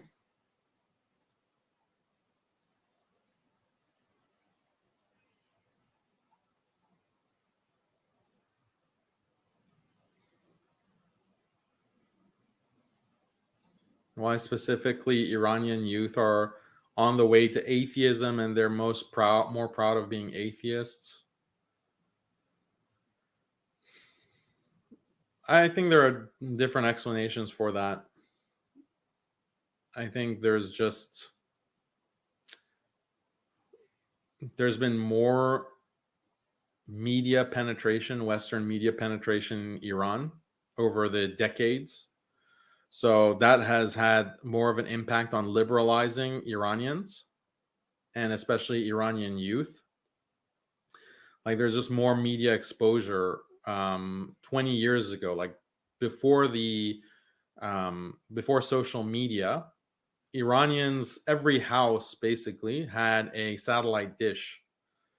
And those satellite dishes were bringing all kinds of filth from the West, MTV and even all kinds of programming, and that had a huge secularizing effect even before social media. And then social media made it 10 times worse. But I don't think this was the case in other countries in the Muslim world. So I think that's one factor.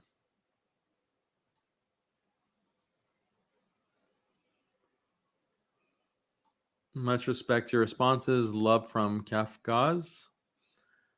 Appreciate your super chats, Richard. Hopefully I gave you some interesting responses. So appreciate it.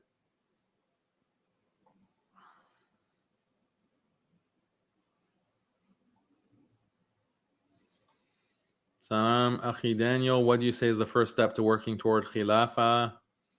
I think the first step is just making more and more Muslims want Khilafah. Unfortunately, you see a lot of Muslims nowadays who they reject the concept of Khilafah, or they don't want Khilafah. They think that democracy is a better system. They think that secular democracy is a better system. That, I think, unfortunately, is the majority of Muslims nowadays, including in the Muslim world. So I think the first step is the first practical step that we can take is spreading this message that no, liberal secularism is disaster, it's dystopia, we need Khilafah.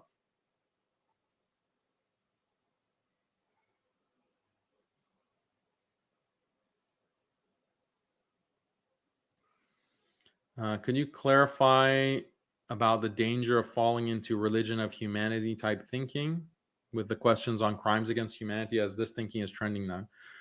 Crimes against humanity is just an expression. It doesn't mean that you've bought into this idea of humanity above religion or the religion of humanity. It's just an expression. Crimes against humanity are like heinous crimes, heinous crimes that are beyond, the typical crimes of violence. Like because of quantity, like you just kill so many people. That's a crime against humanity. But it's just an expression. I have a video or a short that I just released where I debunk this idea of humanity above religion. So you can check that out.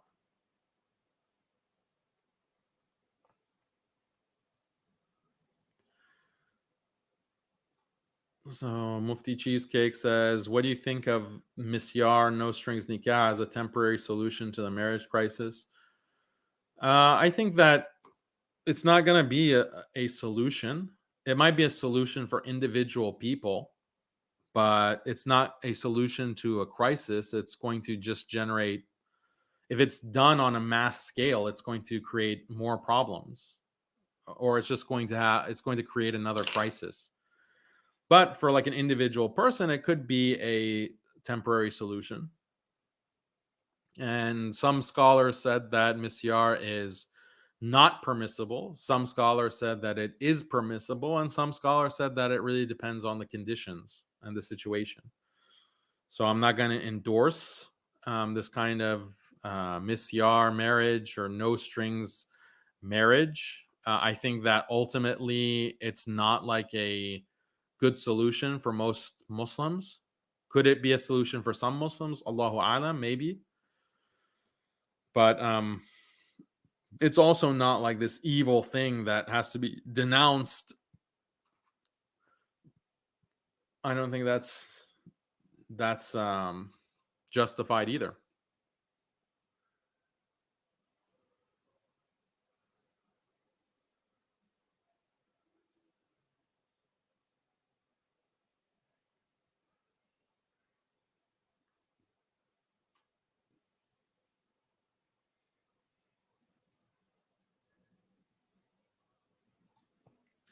Salam, brother. Will you go back to the Ilm conference?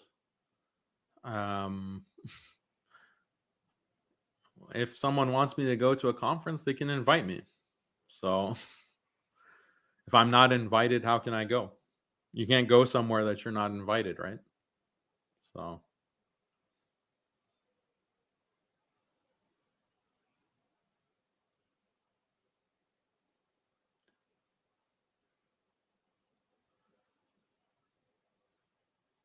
Daniel, please open memberships on your channel. If you want to contribute to Muslim Skeptic, then just do it through muslimskeptic.com through the donation page. That's the best way to support Muslim Skeptic. The memberships on YouTube are basically if YouTube at any point decides to terminate this channel, then all of that information, like people who are signed up as members and are contributing, all of that goes away. So we will become dependent on an income stream that's under the control of YouTube, and then that becomes like a way to control us and what we say on Muslim Skeptic. So we don't want that. We want to be as independent as possible. So we have a separate donation page that you can contribute. You can make recurring monthly donations, and a lot of people do. Alhamdulillah, we really appreciate it, and all of those funds go towards creating content on this channel, our research that we do, the videos that we do, because a lot of the people who work for Muslim Skeptic, we have a team of nearly 30 or 40 people at this point, and a lot of them get paid for the excellent work, quality work that they do, because they're spending their time and their expertise and effort, and some of them are working full time, so they need to be compensated for that. And alhamdulillah, your support, all of your support makes that happen. But just do it through the muslimskeptic.com donation page.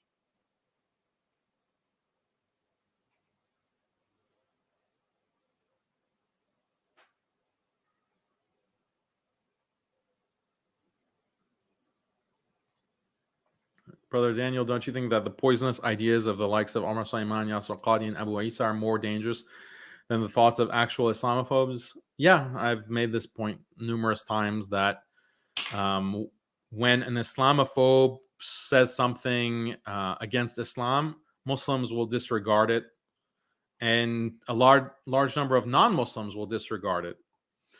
But when the likes of these compassionate imams or reformers say something about Islam, and they dress as if they're traditional imams, and they talk as if they're traditional imams, but they're spewing a liberal message, then that has a much greater possibility of distorting Islam in the minds of Muslims and in the minds of non-Muslims.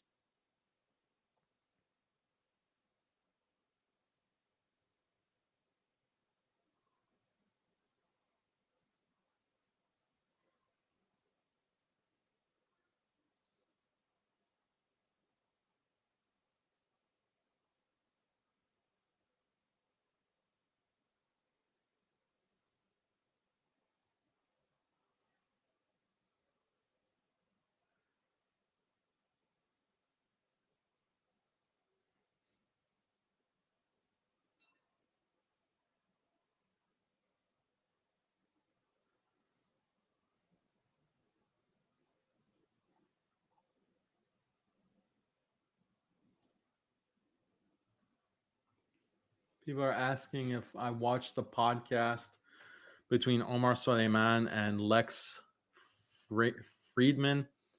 No, I have not watched it. I'm sure a lot of compassion was in that interview.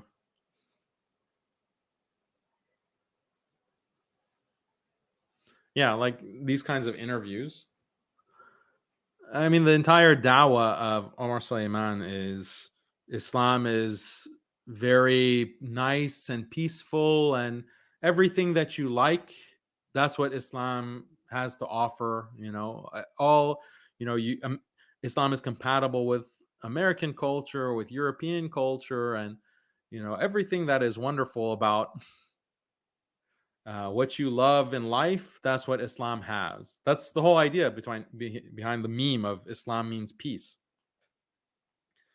Compare that dawah to the dawah of Andrew Tate, for example, or the dawah on Muslim Skeptic, where we're saying that no, like the things that you like and the things that your society values are degenerate and they're destructive, and you need to become Muslim. That's the only solution that you have for these kinds of problems that your society faces.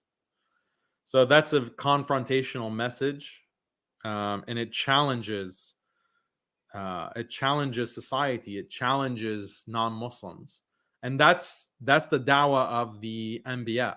This is how the Anbiya, the prophets, were calling to people. The prophets didn't go and say, "Oh yeah, you have a beautiful society, and we Islam is good too. Worshiping Allah is good too. Why don't you consider it?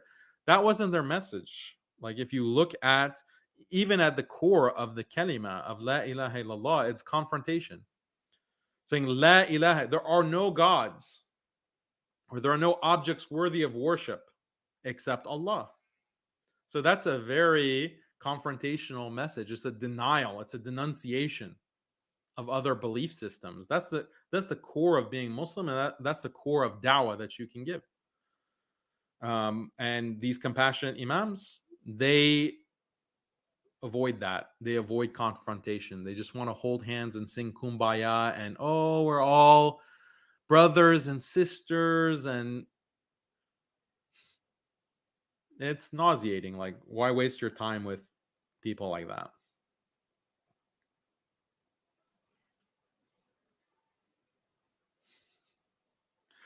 Daniel, you should invite Omar Sulaiman to your channel. I have invited him multiple times. So he's not compassionate with me. He's compassionate with others, but not with me.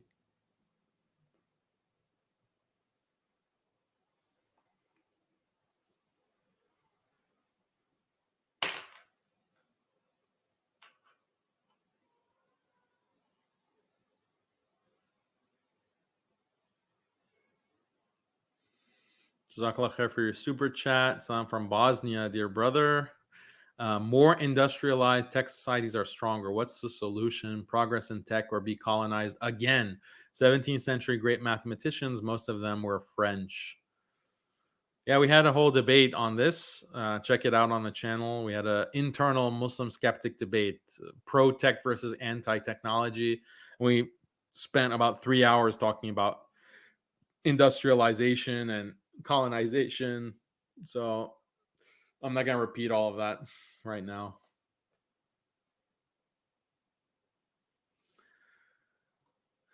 Can you try to find a wokist to debate? I'm talking about a feminist, liberal, secularist, vegan, pro-choice person. Yeah, I often offer debates to figures like who are on that side of the spectrum, but they don't accept the debates. So those would be interesting debates to have.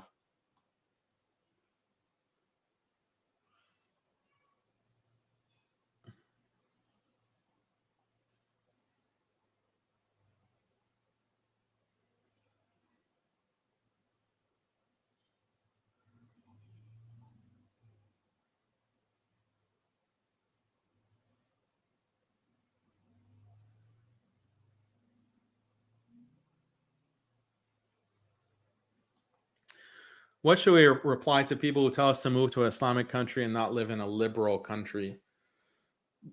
So all the countries in the world are either liberal or they're under the boot of liberalism. So we can't move to any country.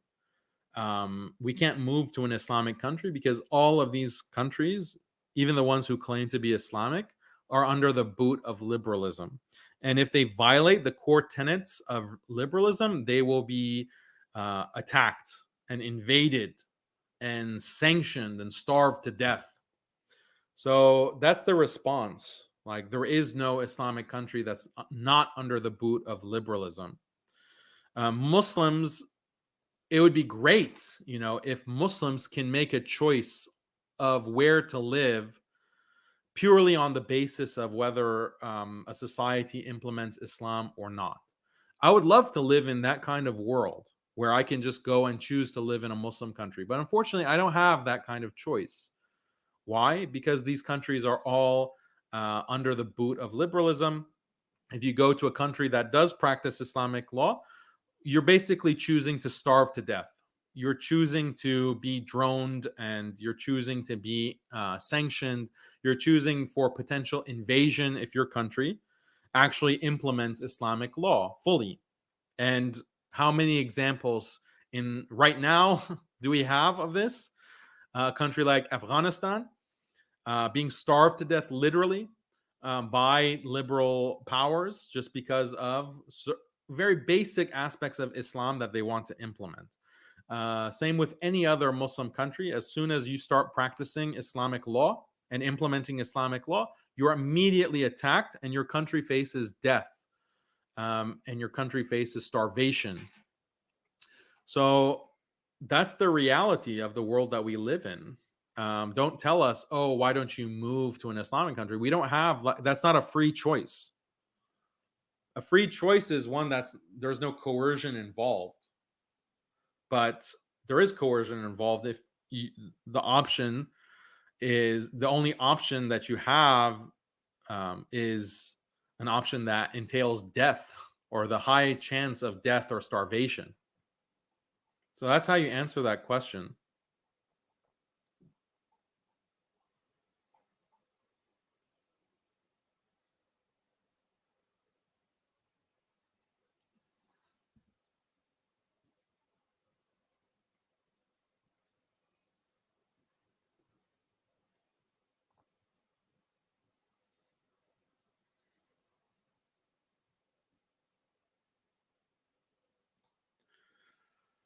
Okay, so it's over 2 hours now that we've had this live stream. Questions are getting a little bit repetitive.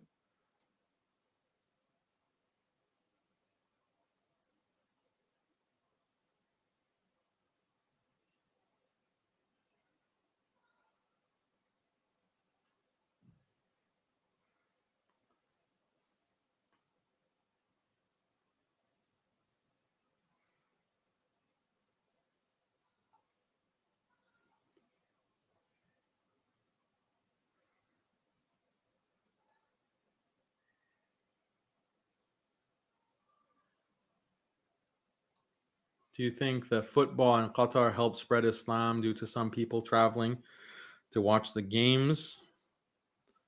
It seemed like there were people who converted to Islam, so I think that's a fact.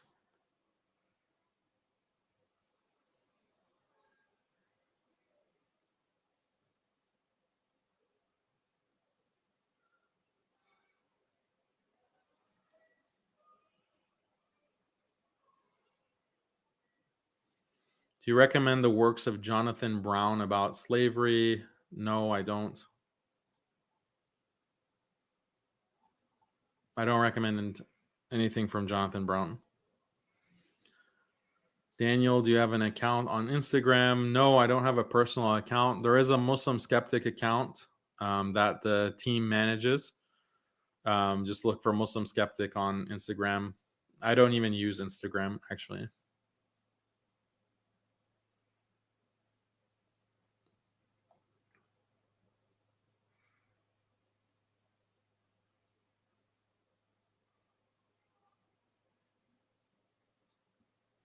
Daniel, what's your response to atheists saying when we put arguments to prove that God exists, they say first prove that our cognitive faculties are truth reliable?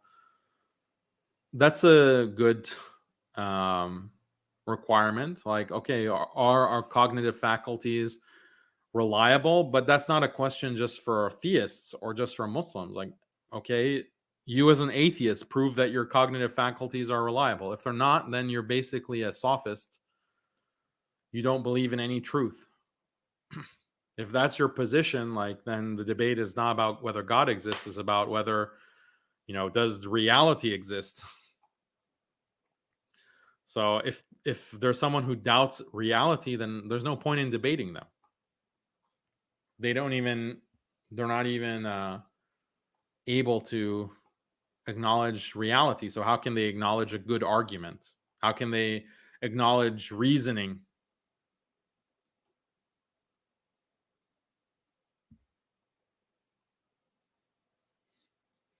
Can you teach me how to make money because I am broke? Yeah, you got to hustle. You got to be a hustler. You got to be a top G. Got to get that hustle going. Got to get the grind. It's all about the grind, guys. All about the grind. You got to wake up at 4 a.m. and, go work out at 4 a.m. or 3 a.m. Actually, the real hustlers wake up at 3 a.m. and they start with their workout. Then they go and they start making deals. They start having meetings and having deals. Jazakallah khair for your super chat. Are you familiar with the famous story of Queen Victoria and her Muslim servant Abdul Karim? And if so, what are your thoughts? No, I'm not familiar with this story.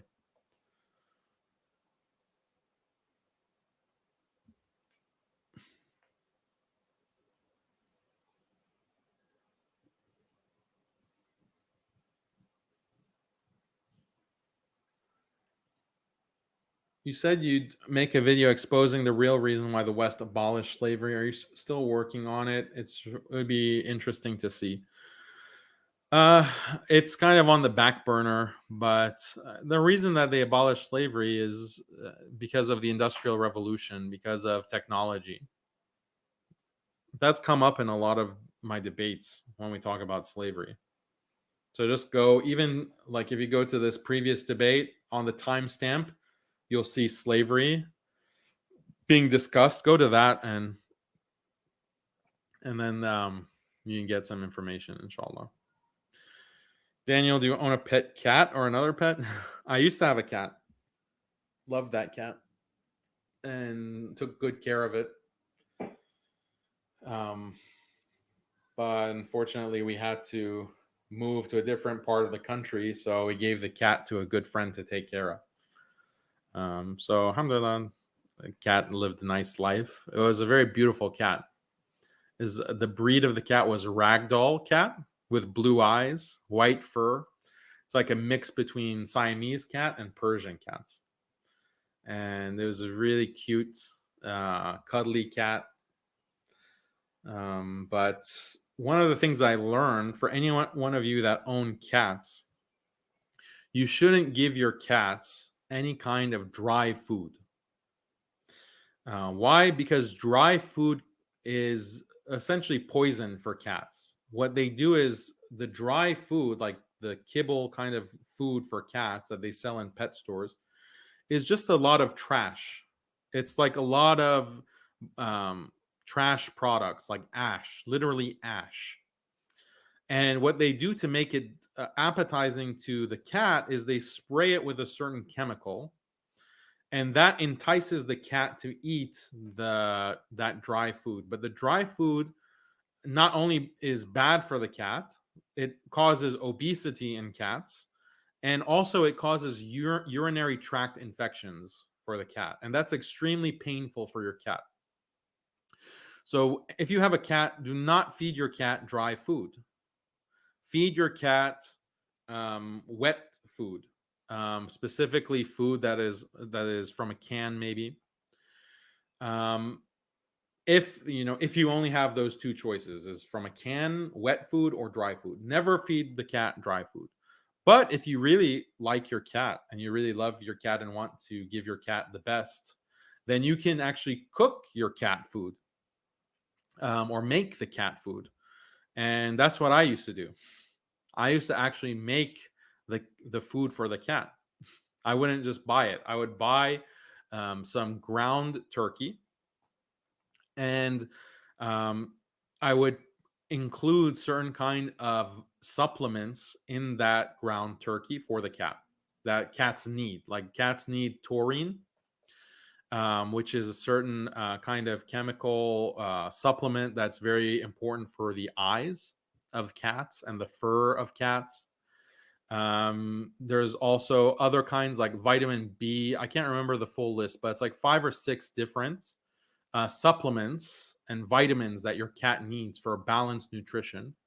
But cats are predators, so they can live and be very healthy on an all meat diet. But when you see some of these products that they're selling in the pet store for cats, they claim that there's vegetables in the food. I mean, it's not real vegetables. Obviously, it's probably like vegetable byproducts along with the ash. So this is very unhealthy for cats. And yeah, someone's talking about street cats. Yeah, street cats eat scraps or they hunt. Like cats are the best hunters, even domestic cats. They can eat mice, they eat all kinds of proteins. But yeah, these commercial food products are very bad for cats.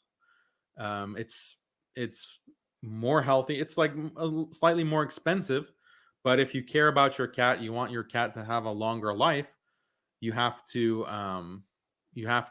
take these kinds of steps to take care of the cat.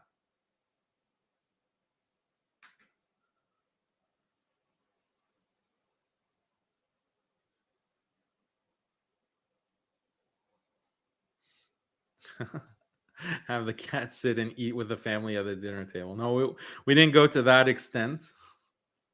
But yeah, I really like cats.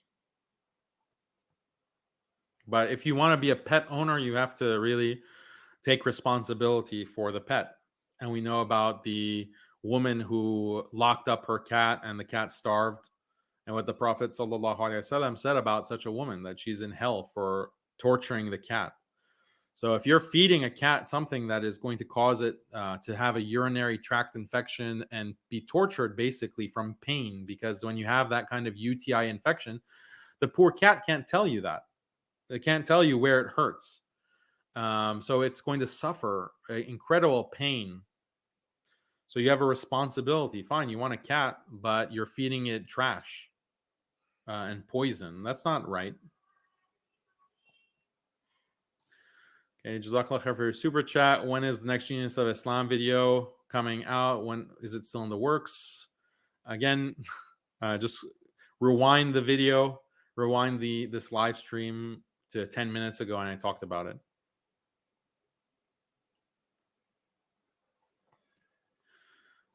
Cats, they ruin couches. Yeah, that's true. The cats will scratch things up. But I'll give you the solution for this. If you don't want your cat to ruin a couch, you have to buy it a scratching post.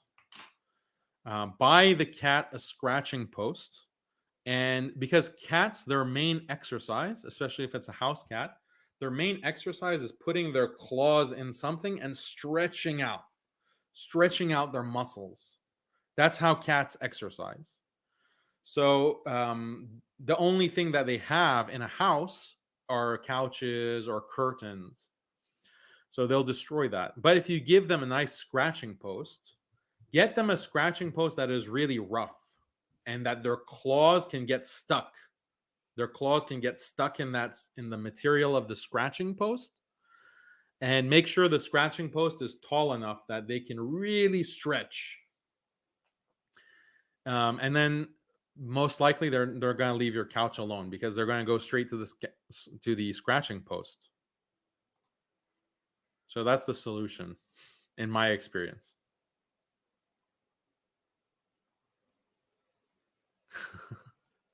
You're very compassionate towards your cat. Yeah.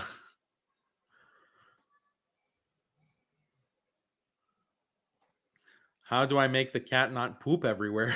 Buff Jihad has cat problems pooping everywhere. Dude, you have to use a litter box. You have to use a litter box and change the litter. You have to change the litter on a regular basis. The cats don't like to poop everywhere. They like to hide their poop. So you have to provide it a place to poop and cover its own feces. I need to give let's have a lesson course on cat care, on having a pet cat.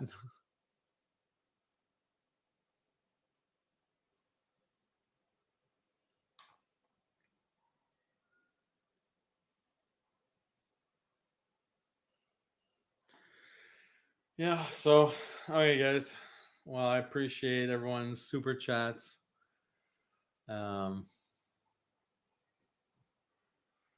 Hopefully you enjoyed the post-debate analysis and the cat tips.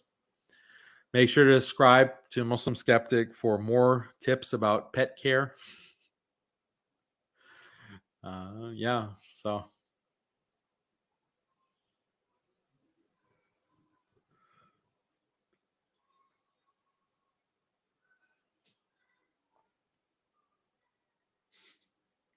yeah, thanks for the entertaining comments, guys. So Yeah, next more live streams, inshallah. We'll see. I'm trying to do at least once a week. We have a live stream. So next week we'll have a round table with other Muslim skeptic guys, and we'll talk about a lot of different stuff. The next genius of Islam is going to be a cat video. No, that'd be funny, but no, that's not the case.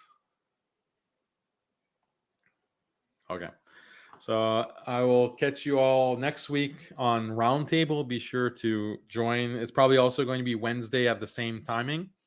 And we'll have the other Muslim skeptic brothers on to react to different videos and chat with you guys. And we'll also invite people to join the stream as well. Yeah, but inshallah, I'll see you next time. And make sure to like and subscribe. And look forward to it. Assalamu alaikum wa rahmatullahi wa barakatuh.